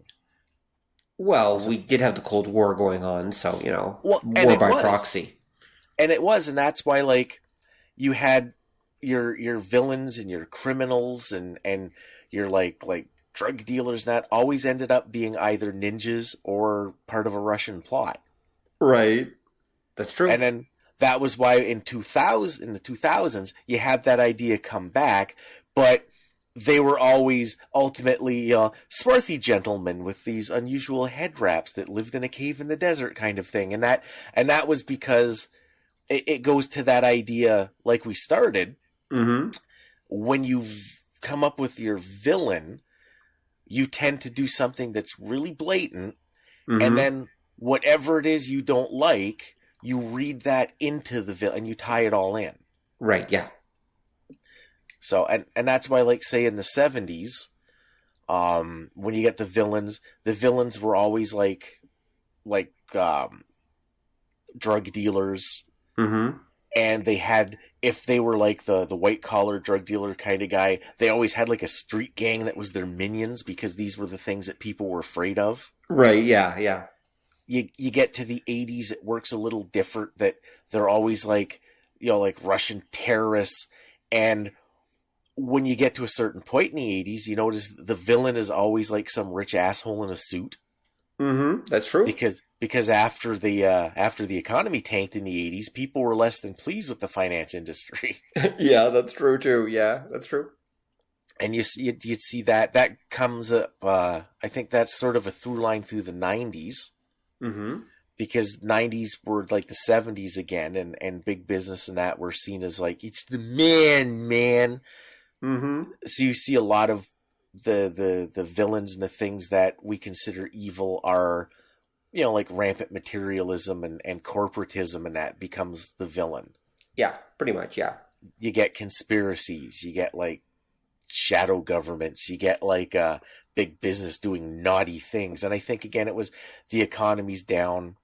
People don't have money, they're resentful, they blame like the top guys for taking away all the jobs and stuff, and then it becomes that thing that your dominant villain is everything that you think your audience doesn't like, and you just sort of mix it all up, and then it gets caught in that big bundle. Your audience sees this, your audience takes that in as, oh, that's what the villain is, and then the problem proliferates. Well, not necessarily problem, but the idea proliferates. The idea proliferates that is a villain, and so it's an echo chamber, basically. Yeah. I can think of two really good examples about that. Okay. One of them, and they're both movies, and it's kind of funny. One of them was The Godfather. Okay. Oh, yes, I know what you mean. Continue. That what ended up happening is when they were making The Godfather, some honest businessman types were concerned about what would be in it, and offered their services to sort of act as advisors for the film, we'll say. Right, yes, of course. And the film comes out, how it portrayed organized crime. Again, is not necessarily sympathetic. There were definitely like a lot of bad people, but the idea was it was this one guy who got caught up in it. Yeah. So it was that idea of crime as evil and vile, but also that the hero had to get his hands dirty. Yes, he did. And the film was super popular, and what they found was a lot of different organized crime groups started acting like the family in The Godfather. Yeah. I know. They basically saw these, romanticized, honorable mobsters acting like that and thought, oh, that's what we should be acting like. And so they started acting like that. Yeah. And it happened again in Mm-hmm. the 80s, because when Scarface came out, Mm-hmm. I was reading like a report by I think it was an FBI guy, that he said that movie came out and overnight all of like the cartel kingpins became Scarface. Right. Like they were generally like kind of low key because you didn't want to attract a lot of attention to yourself if you're like a crime boss. Mm-hmm. And they would have this kind of like faux, like established wealth kind of feel to their mansions and stuff. But after that, they'd break into these places and they all had like a fucking shark tank and a machine Right. gun under the desk and a leopard wandering around. And the violence level for their wars just went off the map. And they say they blame the movie Scarface because it's like they all said, that's a cool thing. Let's do that. Yeah. Okay, that's how we should be doing it. Oh, and so there we go. Yeah, makes sense. Yeah, so you get that weird reciprocity from entertainment. Yes, you do. Yeah, yeah, you do. And so, and it goes around. And I'm sure that happens all over the place. I'm sure that happens in Japan, for example, with the Yakuza, who are very old. But I have little doubts that how can I put this? The more honorable side of the Yakuza, which there actually is to some degree, mostly comes from the romanticization of them. Like the modern Yakuza, probably they grew up on these ideas of the Yakuza as we'll call it the noble gangsters, so to speak. And so oddly enough, I think they try to act like that, even though it really doesn't make any sense. But they do it anyway because, well, that's how gangsters are supposed to be.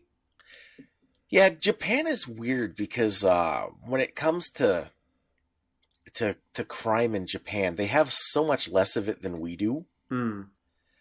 And a lot of it gets organized and weird. I would argue they actually have, there's a catch to it. They actually have a lot of crime, but it's different crime than ours is. Yeah, because that's when you say that, because I'm thinking about things like, what was it, the Bakusuzoku? Mm-hmm. Like the go gangs. Yeah, the go gangs. Yeah, yeah. Where you'd get together and just drive really fast and break traffic laws and stuff. Right. Well, to them, that is breaking the law. That is still crime.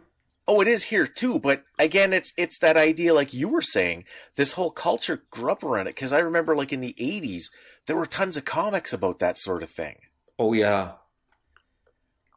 But again, I mean, how realistic. This is one of those weird things where all those Japanese like comics about gangsters and such, I have to wonder how much they influenced the actual gangsters that grew up reading them. Mm-hmm. And made them think, oh, this is how we're supposed to behave. Yeah, well, I have no doubt that again, it's reciprocal. Yeah. That what'll happen, like say with the go gangs, Mm-hmm. a bunch of like enthusiasts just like driving too fast, laws be damned. Mm-hmm. That kind of gets into pop culture, becomes a genre. Mm-hmm. Other people like, oh man, I want to drive too fast too. It becomes a phenomenon, and then it kind of peaks and then it sort of burns out because it's part of that reciprocity for certain things like that is people get into it because they think it's cool, and then when they either get bored of it or it gets way too scary for them, they kind of come out and then it kind of retracts. Right. Yeah. I think, well, you get waves of stuff, right? Yeah. There'll be waves move through society, and there'll be waves that of people being fascinated by something, and then eventually it will fade away. Yeah, because again, Japan is weird for trends like that, because a lot of it harkens back kind of like the troubled teen films we had here. Mm-hmm. That if I grow my pompadour half an inch longer, now I'm just shocking and disturbing. Japan kind of still works like that. Because they have weird counterculture, oh my god, keep it away from the children stuff. Like the one I'm thinking of, which I think is fairly recent, is Yankee. Okay. Yankee is so weird. Why is Yankee so weird? Well, you know what it is. The movement of them dyeing their hair yellow and kind of being pseudo-gangsters? Is that what you're talking about? Yeah, like it's I know it's been for a couple of years, it's been the latest fad to offend dad kind of thing. It's hard to explain because essentially what they're doing, like fashion-wise and behavior, they're kind of trying to emulate obnoxious Westerners. Yeah, I mean, they've come to the realization that they can't be as cool as, American black people, so they're like, well, I mean, we can dye our hair yellow, and that looks kind of cool. It's like, okay, let's do that. And so that's kind of what they're doing, yeah. Yeah, and it's kind of, if you watch like those troubled teen films, they're kind of doing that, where you're wearing clothes that are slightly not the right fashion, and you're wearing them a little bit disheveledly. Yep. And you're dyeing. I don't think they're trying to dye their hair exactly yellow. It just kind of comes out that way. Yeah. You're being like more boisterous and outspoken in public, and you're traveling around in like a group, and you're listening to music that's kind of questionable. And yeah, it's just this weird, bizarre. I wouldn't say so. It's just another take on the cycle you're talking about of the gang guys. I mean, they're no different than the Skabon gang guys back in like the 1970s. Well, except that they're not really professing to be like gangs or anything. They're basically just kind of loud, but that's what passes as questionable antisocial behavior in Japan. They're not really criminals. They're just trying to look cool to get girls. I mean, that's usually how it works. Or guys, because there's a lot of girls that do it too. Oh yeah, there are Yankee girls. They're a little different. They are a little bit different, but yes, yeah, there's the idea there too. Yeah, the girls tend to dress in they have weird fashion, and then they have outrageous makeup that they put on as well. The girls tend to go for like this weird extreme makeup. I'd have to show you pictures to understand, but it's, yeah, they kind of, the girls almost look like fans of the rock band Kiss from back in the 1970s. Some of them, they're just really bizarre. They just wear this really bizarre clown-like makeup. Yeah, some of them do, because there's another movement too where you paint your face up like a tanuki. Yeah, women were doing that, and it's like, what the hell? Yeah, keep in mind that what we're talking about is movements from about 10 years ago. I think they've actually kind of moved on from that more or less now. I think some of it still goes on. It's Japan. Things linger. But I don't know what the current trend exactly is now. But that was about 10 years ago. Yeah, that was pretty popular, give or take. In the last 10 years anyway. Because I still see it in their media. I can still see them here and there. Although you'd be surprised... Like, that's still kind of like fringe stuff. That's right. You still don't see it. Like, when I was in Japan like a year or two back and wandering around Tokyo and that, I didn't really see any of that. I mean, I saw a little bit of the Lolita stuff. No, the Lolita goth stuff. Let me be precise there. It's the Lolita goth stuff, not the, young girl stuff. I'm talking about, women in their 20s or whatever dressing in like weird frilly black crap and stuff. I saw that.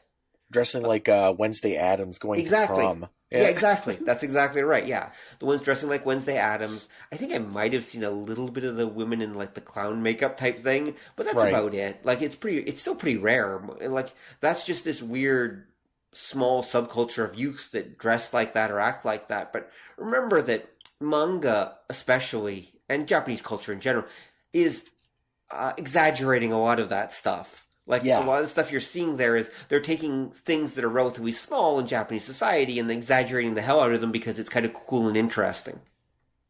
Yeah, well, any kind of like pop culture does that. Like it's partly inspirational, it's partly aspirational. And you could argue again, as you just said, that any does that. So even the troubled teen films of the 60s are doing that. Yeah. There's still, the number of real troubled teens in the 60s was probably not really that high. They were living in a great time of economic prosperity for the most part. Jobs were plentiful. Yeah, they had dads that might have had PTSD from World War II, but overall their lives weren't that bad. They lived in a house in the suburbs. Things were generally going okay for most of them. Not all, but most. Yeah, and that's the idea of when why you never take pop culture as your source of news. Yes. Because you're always pushing things, because you can't put an idea in people's heads, but you play with what's already there. Yeah. And that's why, like I say, was it Teenage Crime Wave is my go-to for that. Okay. That starts with that blurb that's essentially, the Department of Justice reports that teen crime is up 4 billion%, and every one of you, the likelihood of being murdered by a teenager is 110%. So you're probably dead by the time you're watching this, and we have to stamp out teenagers. And right.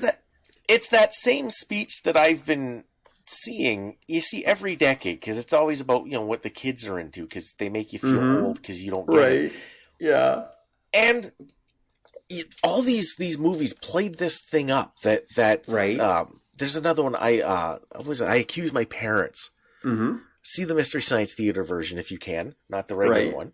Okay, and of course. There's a big thing at the end of that when the teenagers before the 30-year-old teenagers before the judge, and the judge is saying, and the problem is the parents are bad and we don't have enough going to church, and that's why society's out of control.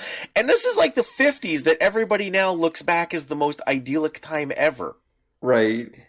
And according to the people who were there during that time, it was just this horrible crime-riddled, oh my God, we all have to get body armor and machine guns, or the kids are going to listen to that rock and roll and murder us in our sleep. And it's again, it's that cycle, and that's why it gets so hard to pick out what's really going on. Actually, if I recall right, according to crime statistics, the 50s were actually crime-ridden. There was actually horrific numbers of murders and shit happening during the 1950s and 60s. It depends on how you look at it, too, because remember, some stuff that was a crime now wasn't really then. Right.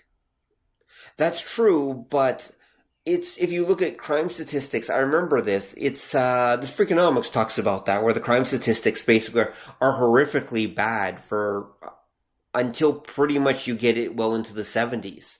Or 70s or 80s, where they start unleaded gasoline and abortion, they think were the two of the things that really affected things. But prior to that, there was so much lead in the air that everyone was everyone was kind of being affected by it. And so they think that was making people more prone to violence and such. Yeah, there was that, and there was also the idea that when you look back at the 50s, mm-hmm. we tend to only look at sort of the middle class part of it. Right, that's true. Well, we're looking at it through a media lens, remember? Yeah, and that was something that you didn't. So if you're looking at, say, the below middle class, mm-hmm.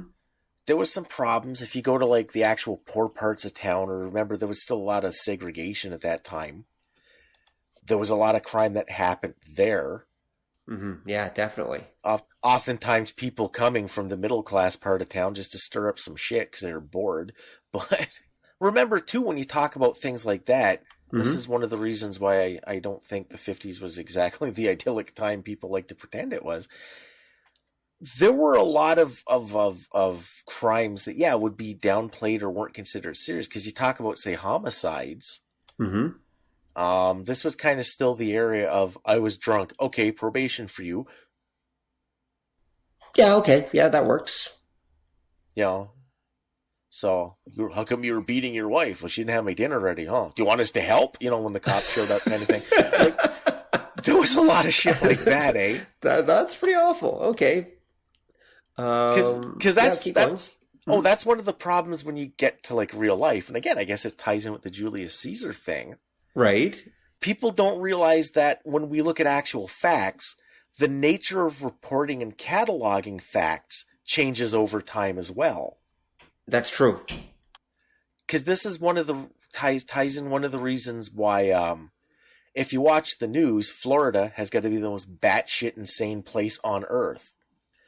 Mm-hmm. But Florida also makes basically all of their crime files public. Mm-hmm. And there's a suspicion that it's not that people are crazier in Florida. It's just that it's you can actually see it. Yeah, that you have access to the actual police reports and that, so you can see the madness. Whereas everywhere else, you don't get those kind of filings, so you don't see all the shit that goes on behind the scenes. That makes a huge amount of sense. Because I think about that, like living in Windsor, which, like I say, is cyberpunk times. Mm-hmm. There's a lot of crime that doesn't get talked about. I think that happens everywhere. It's pretty routine. And people will see that, they'll see, like, say, the murder stats for the year, and they're like, there's a lot of them, and I don't remember hearing about, like a tenth of these. And it's because they just don't get a lot of attention. They don't get big reports, because that's just what happens, right? Mm. Oh, yeah, of course. That's totally just what happens. Mm. But in other places, that would be a bigger deal. And because of that attention, it looks different. Right. And then, like you just said, if you're looking through it, that gets even further filtered when that works its way into entertainment, so that you're getting kind of the rotten cherry picking of the what's going on in the zeitgeist. Yeah. Huh. I might be completely wrong. Well, because I found some material. For some reason, I can only seem to find violent crime stats to go back to the 1960s. It looks like it's hard to find stuff from before then. I'm not quite sure why. Maybe they didn't keep track of it or whatever. But if you look at U.S. violent crime stats based on the FBI, okay, then actually violent crime in the United States actually peaked in the early 90s. Between 90 and 95 is actually when crime peaked. And violent crime per 100,000 population in the United States, for example, just to read this off, in 1960 it was down at around 150 incidents of violent crime per 100,000 people. Mm-hmm. Okay, by 19, and it just continues to go pretty much steadily up from 1960 until you hit looks like about 90. We're looking at about 91, 92. And then at that point, it goes up to about 750 per 100,000. So it's actually that would be like 5 times higher. Yeah. Something like that. Anyway, I'm not a numbers guy. Don't blame me. The point is that, so the violent crime rate actually shot up. Like there are a few little dips, but then the interesting thing is since then it's steadily gone down. Yeah. Like we're down to almost half of what it was in the 1990 now. And so violent crime, at least this is the United States, by the way, not Canada. But violent crime overall has been on a downswing. But it did peak in the early 90s. So the early 90s really was a crime-ridden era. They weren't kidding, actually. It really was like a nasty crime-ridden era. Yeah, it kind of was. There's kind of depending where you go to. I'm sure this is overall for the United States, right? I'm sure there were areas that were really peaceful and there were areas that were like crazy, I'm sure. Yeah, because I remember reading a few things that what happened was the 70s were really, really bad, like in the States for violence. Yes. When you get to the 80s, when you get to the mid 80s in a lot of like the big urban areas, you see these big drops start happening. Like famously, that was New York. When you get to like the 80s, the crime rate in New York starts to like seriously drop. Yes, that's true. I think more closer to the late 80s, but keep in mind that's also when the gentrification of New York really begins. Like in the 70s, it was kind of a hellhole for a while there. Yeah, it definitely was. And then that's where you get you have to kind of start looking at a lot of demographics. Because like you say, you had the gentrification. Mm-hmm. When you get to the beginning of the 80s and a lot of the big urban areas, because this was the bubble economy starts. Mm-hmm. You had a lot of money being put into these big urban areas, and you got gentrification, you got gated communities started becoming a bigger thing in different places. Right. And that brings down like your crime rate in those areas. Whereas like the poor parts, and there was starting when you get to near the end of the 80s, that you're having these big pronounced differences between the rich and the poor parts. Oh yeah. That the poor parts were starting to have a lot of crime. And then when you get to the 90s, there was a couple of different initiatives in that. Mm-hmm. That you start seeing the crime steadily going down. But I know that the 70s was like a big peak for like violence and stuff. It wasn't the peak though. 90s was worse. Was it? Yep, 90s was worse. Okay. I've been looking at the charts here, and the 90s were, because the 70s was where's the actual violent crime rate here? In the 70s, actually, relatively, it was going up. It was steadily going up. I mean, it went from in 1970, it was about 300 per 100,000. By 1975, it was 500 per 100,000. And then by 1980, it had reached 600 per 100,000. So that's according to the FBI's preliminary estimate from 2012. So the point being that, I mean, it was pretty bad. It was getting really bad there, but it actually continued to get worse. There was a little bit of a dip in the mid 80s, but then it just early 80s, but by the late 80s, it was shooting back up again. So we actually live right now in a time that is where it's still more violent now than it was in the 1960s. Right. Which is weird. I had thought that the 60s were actually pretty bad. Now, I'm pretty sure, and this is something I can't seem to find real numbers on this, but I'm going to keep looking at some point, because I'm pretty sure the 30s and the 40s were pretty bad. I'm pretty sure the crime rates for a while there were pretty crazy. And I think it went down after World War II is what happened. And and it's gone up again. There's different catches to that. Like, you'd think the 60s it was would have been worse, but remember a lot of the violence in the 60s was state sponsored. Okay. So be like, look, protesters, whackity whack whack whack. So that wasn't considered. Again, it goes to that idea that wasn't considered crime. Okay, there's some of that going on. That's true. Yeah, and when you get to like the 30s and the 40s, like the 40s, I think you see like a dip in crime just because everybody was overseas getting shot at.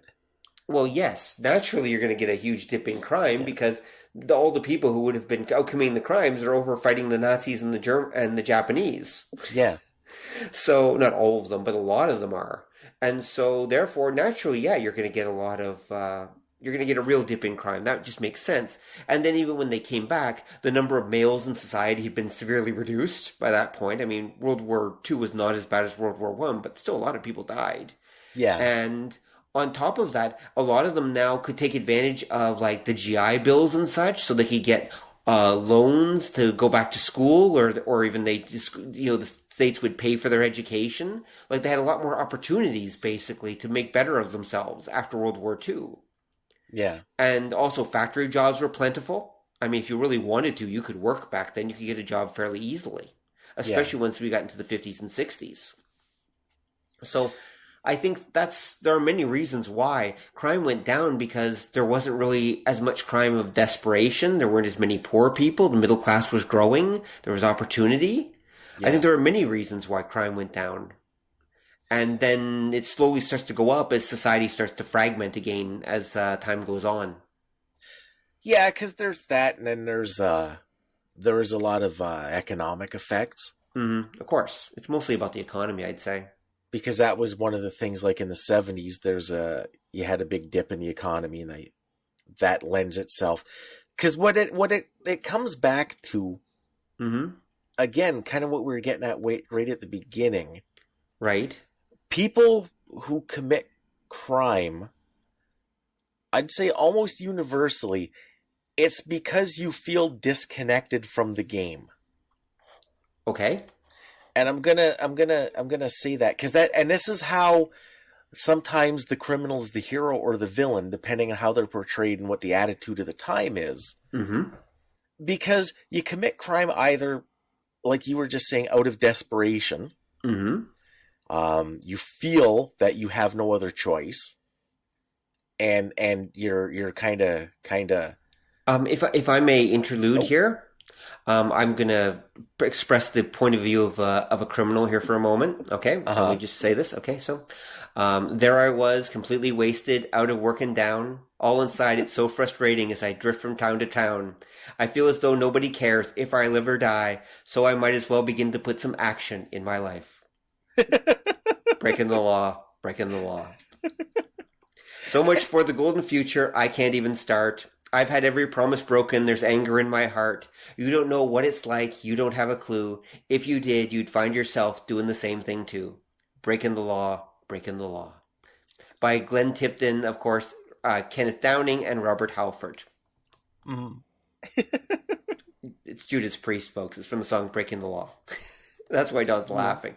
But, actually, it's, that's, if you feel your life is just a mess, I mean, why not go out in a blaze of glory? Yeah, there's that there, and there's kind of the other side of that too, mm-hmm. which is the idea that you feel this disconnect not necessarily out of direct desperation, but because you feel the game is rigged, so it's okay if I cheat. Right.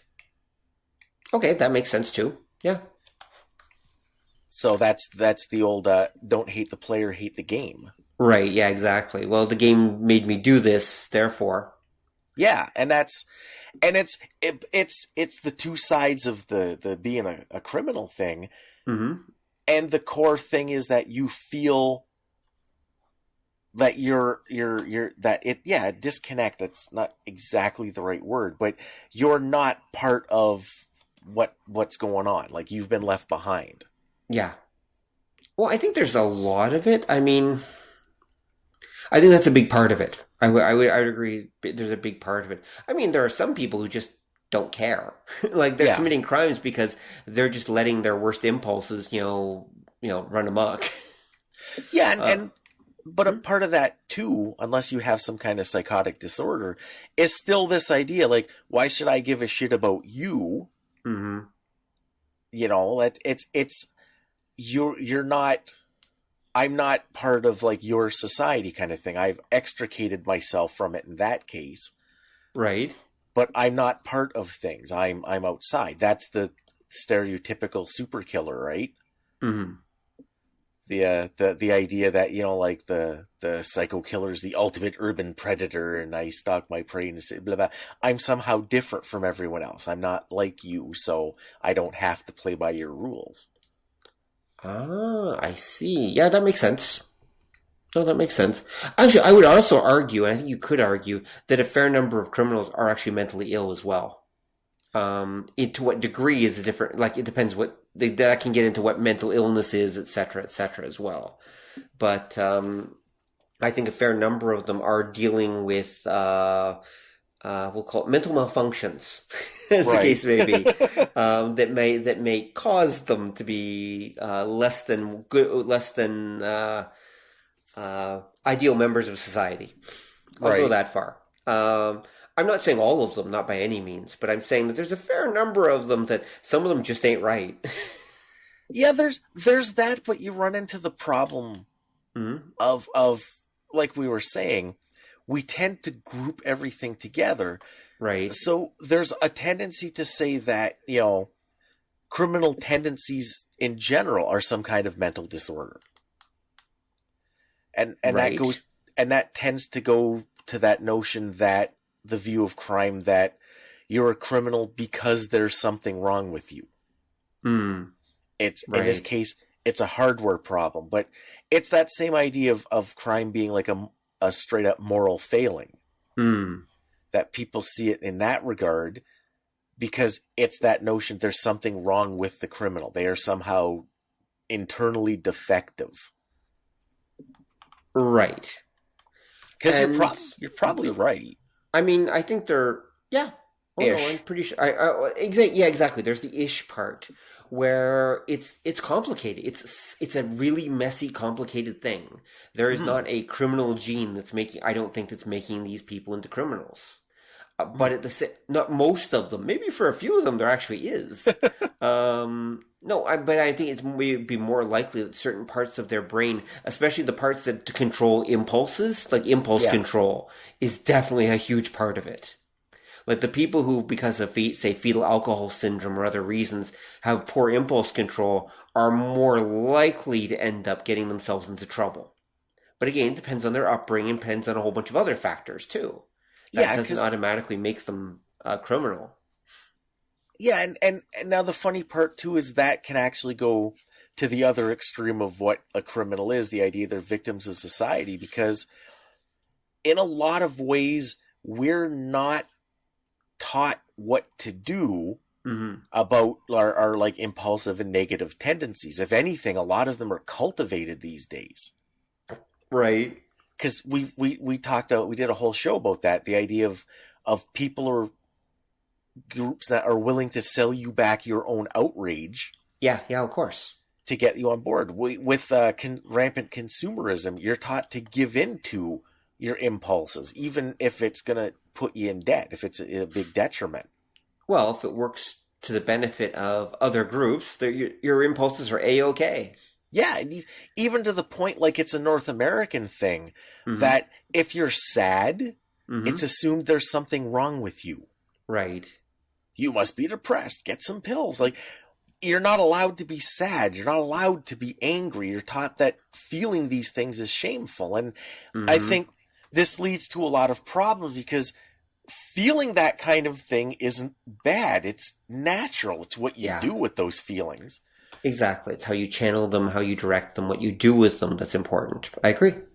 Yeah, and I think, again, like, looking since the 80s going into like the 90s, there's sort of been this weird, and it might just be the pharmaceutical companies pushing this notion. Oh, I think that's a big part of it. Yeah, but yeah, this weird idea that you're not supposed to be angry ever at all. You're not supposed to be sad or frustrated ever at all. It's just not supposed to happen to you. Yeah, everyone's supposed to be calm and controlled, and obviously, you just didn't take the right kind of soma. If you take it, you'll be fine. Don't worry. We've got the right pills for you. Yeah, because it always puts. There's two things that this kind of topic puts me in mind of, and one is Sesame Street.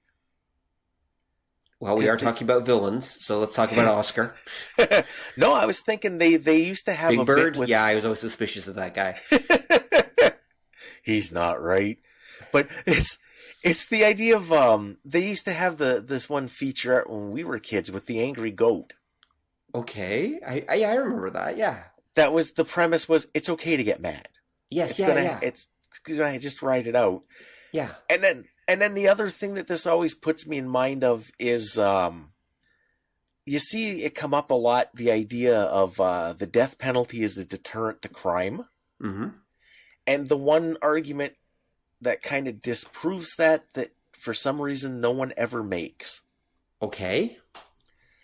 And that's the idea, okay, let's say I murder somebody. And the idea is that, like, the strictest punishment, like a death sentence, will keep people from murdering. It generally doesn't, because people murder under two sets of circumstances. They murder because they lose their shit and just end up beating somebody or stabbing someone to death. And they murder as the end result of a carefully crafted, cunning plan to do away with, like, a spouse or a child or whoever. Yep. In neither cases is punishment a detriment, because the person who just snaps has no concept of ramifications at that point. And the person who comes up with the intricate plan thinks they're not going to get caught, so they don't care about ramifications either. Exactly. So therefore, it doesn't work. Not at all. Yeah. But nobody ever puts forth that kind of discussion, because you usually hear it from one end or the other of what is a criminal. If you're a victim of society, then you don't deserve to die because it's not your fault. And if there's something inherently wrong with you, get off my fucking planet, Right. I mean, there is the small point that it does prevent them from offending again. Once they're caught, that's kind of the end of it. It does prevent them from being released and then going out and offending again, which I think is the claim made by most of the pro-execution people, is that, or whatever you refer to them as, that, we're removing them from the gene pool and we're removing them from society, period. Although considering how long it takes to actually get an execution through, I think it's like 20 or 30 years in the American legal system. Yeah, it's just, no, it's not going to happen anyway. Well, you're just warehousing them, basically. Of course, that was Judge Death's argument, too, in the Judge Dredd comic. Oh, it was? What was it? Yeah, his name is Sidney, by the way. They did his origin, and when he was like a living judge in his world, it disturbed him, the recidivism rate. How, Oh, right. like, if you were a jaywalker, you'd just jaywalk again. So if he killed you, you're not going to do that. And then he thought, and everybody's like a potential crook, so that's where he got the idea, we'll just kill everybody. Problem solved. And is that what he did? Yes, he did. That was So that's what you mean by his world. So he's not from the same world as Judge Dredd is in. You don't know anything about Judge Death? No, I don't actually. Oh, he comes from a parallel world. Okay. That was similar to the regular Judge Dredd setting, but when he and his buddies came up with this idea, they ended up using black magic to turn themselves into like undead monsters, and then they just slowly killed off everybody on their world. Oh, okay. That's right. Judge Death has a whole pack of guys with him, doesn't he?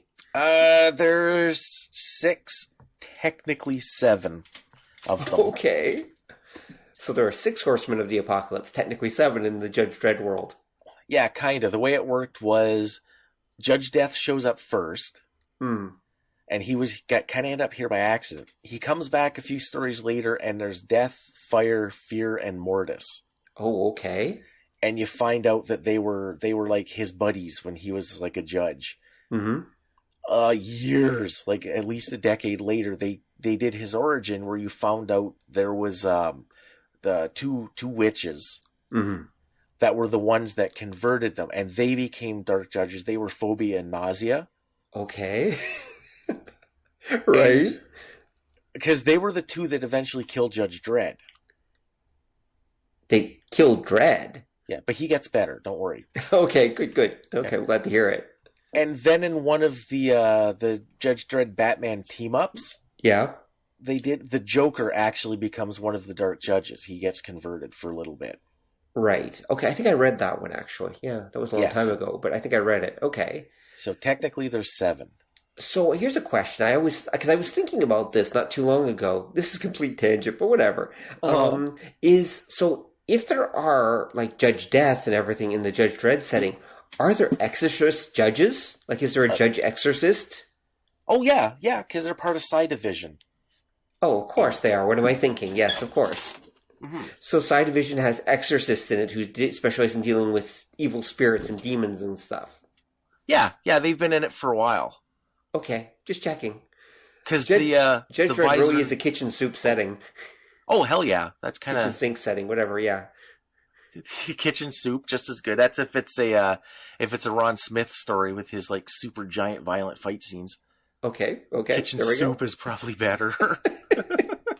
So what about villainy in comic books? I mean, because comic books, especially superhero comics, are pretty much entirely driven by villains. They are. There's kind of 2 weird things that happen there. Because in the golden age of comics, you had a lot of crime comics. Yes, you did. Yep. And they were of the crime doesn't pay, which was one of the actual comics, where the villains were presented as like a superstitious, cowardly lot. Yes, yeah. And they were almost horror comics the way because they were like tended to be really violent and gruesome, and they were drawn all dark, and they were weird because it was that idea that criminals were like subversive, defective blights on all of society kind of thing. And then after the Comics Code, they died out. And what ends up happening, because the Comics Code basically said you couldn't depict crime. Yeah, I know. I remember that. Yep. And thanks, Wortham. Yeah, and this is where supervillains really come from, because in the Golden Age, you didn't have a lot of powered villains. They were gangsters, or they were terrorists, or fifth column types during like the 40s. Right. When you get after the Code, you kind of really get the heyday of the supervillain, because what ends up happening is I can't show crime. And this is famously when all the bad guys are like, I'm going to take over the world, because that's not against the law. Exactly. So that problem solved. Yeah, and that's where you'll get like the weird I'm going to build copies of the hero that will make him look bad. Yeah, because you couldn't really rob banks anymore, sort of thing, unless unless you did it in such a strange, far-out way that it couldn't possibly be emulated. Exactly. Well, if you were robbing banks on Mars, then it was okay. That's right. Or if I had a giant robot, or if I was using my transluso ray that would make it so I could walk through the bank wall and just grab the money, that was cool. Yeah, exactly. Yeah, that you could do. Pulling a pistol and going, stick him up, that was against the comics code. Yep. Weird. Yeah. And unfortunately, that became such a superheroism, like for supervillains and such, that it's also one of the reasons why superheroes became squeaky clean at that point too, because of course 40s superheroes regularly murdered villains. That wasn't really an issue. Oh, not at all. No. And they were of the pulp era, and then suddenly, of course, in the 50s, they're suddenly like, well, no crime. Well, that includes the heroes. So sorry, guys, you all have to have code versus killing now. And so that's where suddenly all superheroes become squeaky clean from that point on, and villains as well, kind of. Yeah, and comics in general, because post-code comics kind of became kids stuff. Mm-hmm. And that lasted into like the undergrounds, and the undergrounds were where you had that little twist where they'd depict crime, mostly drug use, in like a positive light, but you also had a lot of like anti-heroes. Mm-hmm. Because these were coming out of the counterculture, the idea that the law itself had been usurped and wasn't serving the people, so that was what a lot of heroes did, and this is why they were basically like terrorists. Mm-hmm. Right. But they would be in their setting fighting against an obviously corrupt authority, and that was going into, like we said with the 70s cops. It was that idea that you had to get your hands dirty was how it was seen. Like you couldn't just be the squeaky clean, upstanding noble guy. Yeah, exactly. Yep, makes sense. And so things get slowly dirtied. And I'd say during the 80s, kind of, like when they basically got rid of the code, we started to see villains shift. Yeah. I think that's one of the problems, actually, that superhero comics have run into, is they don't quite know what to do, and they haven't known what to do for quite a while, in terms of they don't want to shift to back to the old style where the heroes kill the villains and such, but they don't want to, how can I put this, they want their comics to be quote-unquote a little more realistic and a little rougher. Yeah. And so they're kind of stuck in this nether realm in between. Yeah, because tying in, part of it is because I don't think a lot of the companies know who their audience is. Yeah, that's definitely a big part of it. That's true. Yeah, so you don't know what angle to take because you're not 100% sure who's actually reading these things. It would help if you did. It would help if you knew. Oh, definitely, yeah. But unfortunately, if you know, please let Marvel know and DC, because they have no clue. Yeah, because again, I think the marketing department is all about the movies now, so the comics are just sort of on their own. Well, the comics are basically a holding company, right? To keep the licenses so they can keep making movies and do other stuff with them. Yeah, basically. That's what it pretty much amounts to. So comic book villains have always been the driving force. I mean, most comic book stories are really, traditional anyway, have been about the villain, because the hero can't really change or do anything.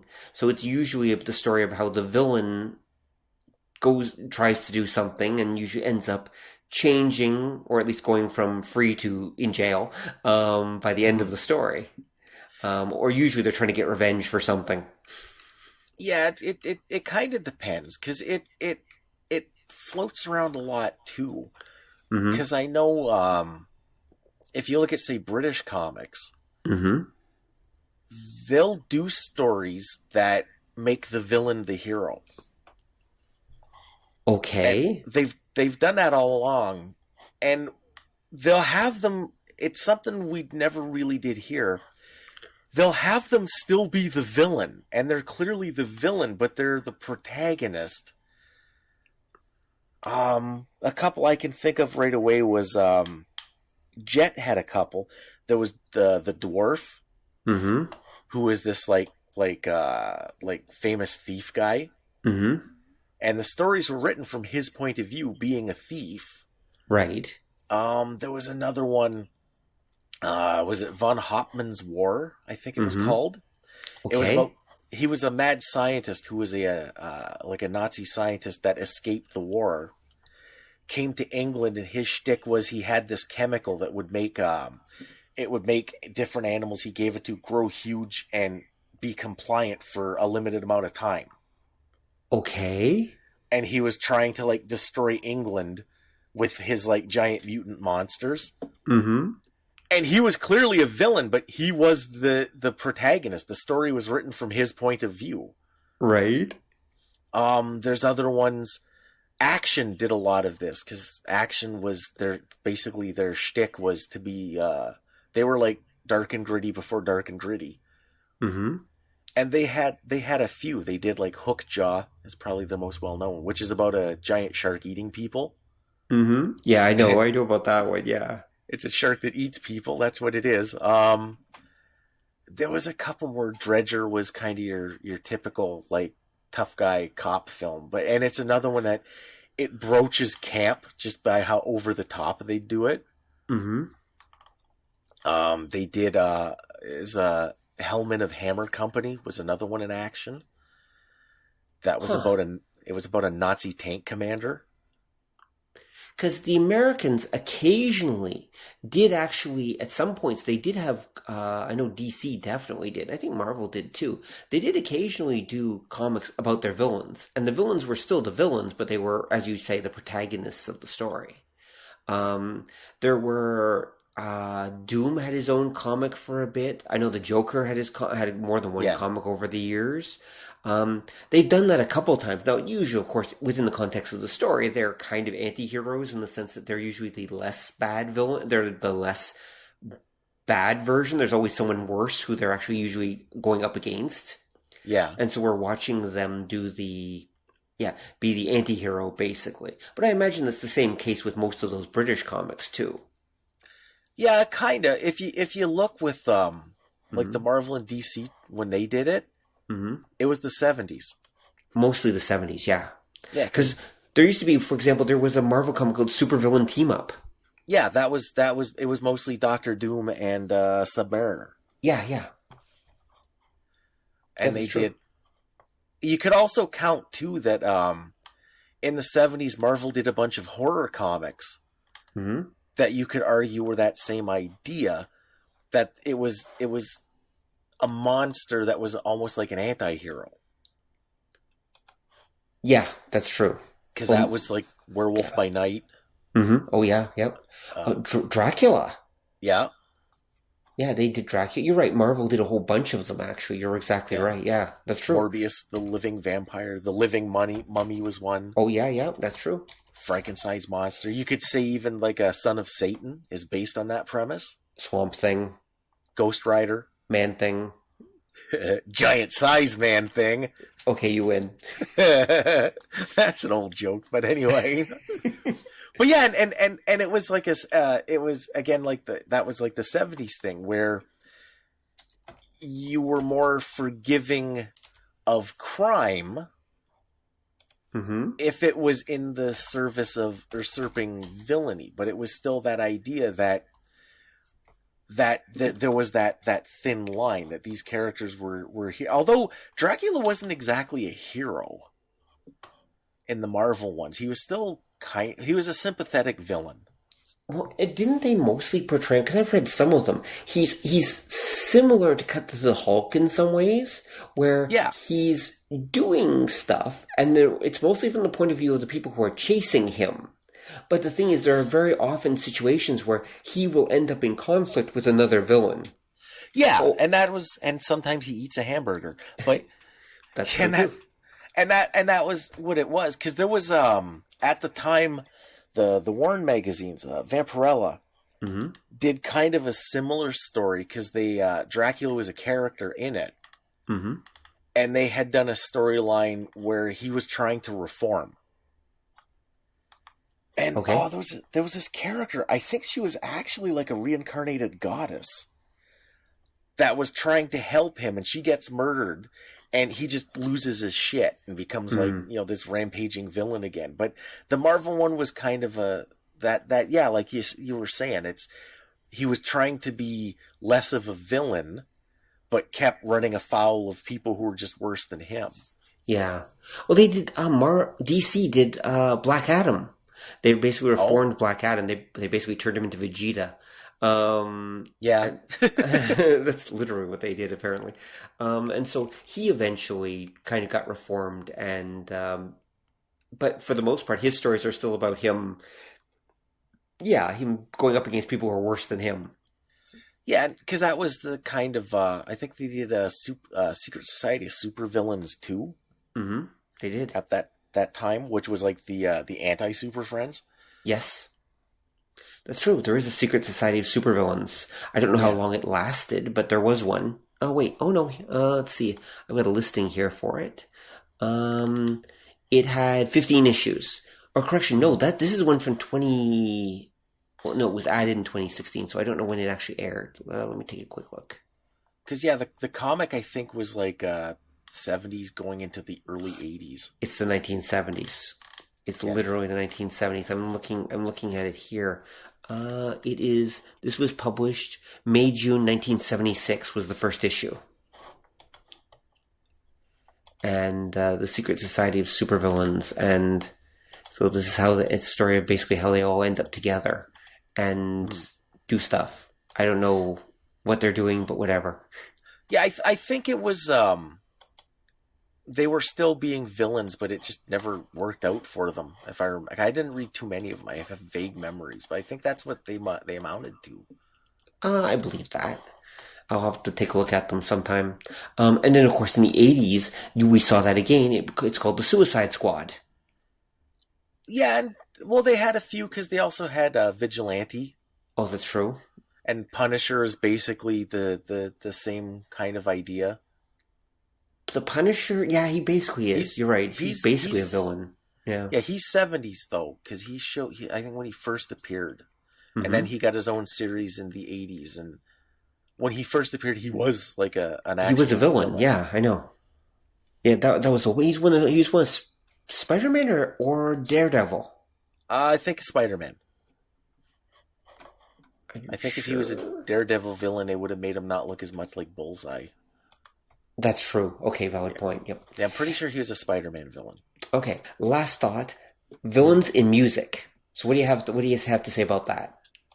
I can think of 3 times when music really exonerated the criminal and the salacious and the vicious and vile. Okay, but let's not talk about Bing Crosby. Let's go on. Damn him. Exactly. Continue. Because two of them happen in the 70s, and one of them happens in the 90s, which is the 70s again. Okay, got it. Because the 90s is when you got like your like gangster rap and all that, which exonerated villainy. It was all about being a crook and to like cartoon proportions. Of course. And prior to that, in the 70s, you had punk, which was all about fuck you society. Yes, it was. And you also had the outlaw country movement. That's true. Okay. Which is again, it's all about, like the music. Usually they find Jesus at some point, but when you look at like the musicians, oh my God, these people were animals. Okay. There's a TV series, Tales from the Tour Bus. The first season is about all like the 70s country guys. I highly recommend watching it because you'll watch it because we all lived through like the 90s and oh my God, these rappers, no, no, these country guys were more insane. Right. Okay. There's a line at the intro because Mike Judge does it and he does a little intro and I forget who it was, but the statement was, and like everyone else on this show, he shot a guy. So right. But okay. And those were the things because if you remember, like again, the 70s, people are all unhappy and distressed, and you had stuff like the probably the most famous example was Take This Job and Shove It. I remember that, yeah. which was a song and a movie, I recall. Yes, it was. And yeah, it expressed this idea that, you know, the game is rigged, so I'm just not going to play. Mm-hmm. Mm-hmm. And that's kind of been a running theme of, like, you know, hardcore country ever since. Okay, I can see that. Yeah, it's this idea that things just aren't like they were, and that's terrible. Right. Okay, makes sense. Well, I mean, let's face it, there's a good chunk of middle America that feels left behind. It has for a long time, and has a lot of resentment and anger. Yeah. Yeah, because essentially they were. You know? Well, because they were. Exactly. I'm not arguing with that. Yeah, they were. But it can be kind of funny to see how things change, too, because you get Charlie Daniels did a song back in the 60s, Uneasy Rider. Mm-hmm. And it was about being like a long hair, pot smoking type that ends up in one of these like little redneck towns. Mm-hmm. And then a few years later, he does the song Simple Man, where he talks about how like all drug dealers should be taken out to the swamp and fed to alligators. And you're like, okay, what happened? Someone got really angry. Someone found Jesus, because that's kind of how it works. Okay, well, that works too, yeah. And the funny thing, because like hardcore country and hardcore rap are essentially the same thing. Mm-hmm. Because the rappers always find Jesus too. Do they? Yeah, they all do their song about their like come to God moment, and I'm thankful for all the money and wealth and that I got, and with my God-given talent, and yeah, it's a theme. Yeah, okay. Yeah, I can see that. Yeah, that's true. Eventually. And in a way, I mean, that kind of makes sense, because if you think about it, their come to Jesus moment probably comes at around the same time they basically decide to settle down and have a family and everything. Yeah, and they're not angry anymore because they have a lot of money. Exactly, there's that too, yeah. But it's all empty and vapid, and so they need Jesus to actually make their life feel complete and whole again, because they know they've discovered that being a famous rap star or country singer and having money doesn't mean shit if you don't have Jesus in your life. Yeah, and again, now I don't know how many believe that, but that seems to be part of the theme. Like that's the reform moment that makes all the wacky, crazy shit you did beforehand, you know, it's okay though. He's better now. Mm-hmm. When you look at it and you look at how that works, it's really weird. I have to admit. Yeah, that is a little odd. Okay, that is a little odd. Okay. So I guess that's at least some of the portrayal in music. I mean, I'm sure there are other examples, but we don't really have time because we're kind of running out of time for this show. I guess we'll have to talk maybe about villains in comics and music some other time, in more detail anyway. Maybe. Like the comic thing is pretty cut and dry. The music thing gets a little weird because there's a lot of music is based on rebellion. Mm. But I wouldn't necessarily say it's not criminal rebellion or villainous rebellion. Mm-hmm. It's partying too hard, or it's rebellion in that you're talking about some crazy far out concept or world or character or something. Mm. That the three big examples would be like your outlaw country, your gangsta rap, and punk. Or where you really see, because they all to some degree or other advocate outright criminality and outright villainy. Mm-hmm. That's true. Until you get rich and famous. Well, yeah, because at that point you're no longer, the rebel outside. You're part of the game. Yeah, well, it's like Dave Mustaine said, it's hard to feel really angry when you've got like a Ferrari in the driveway. And I think that's the perfect spot to finish the show on. Thanks, Dave. And thank you, listener, for joining us on this somewhat all over the place, but definitely interesting journey into villainy and crime in popular culture, as it may be. We hope you enjoyed it. If you have thoughts about villains and or evil impulses, drop by obeythedna.com and write your thoughts in our comments section and let us know what you think about this topic. And always remember, crime doesn't pay, except if you're a musician, apparently. then it really pays. So that's where you want to go, folks. Good night, everyone. Bye. Thanks for listening to the show. If you'd like to hear more or join the conversation, come visit us at obeythedna.com. You can also find us on iTunes or whatever fine podcast site forgot to lock their back door. So until next time, remember that to master the nerdly arts takes time, practice, and enough Coca-Cola to drop a rhino. See ya!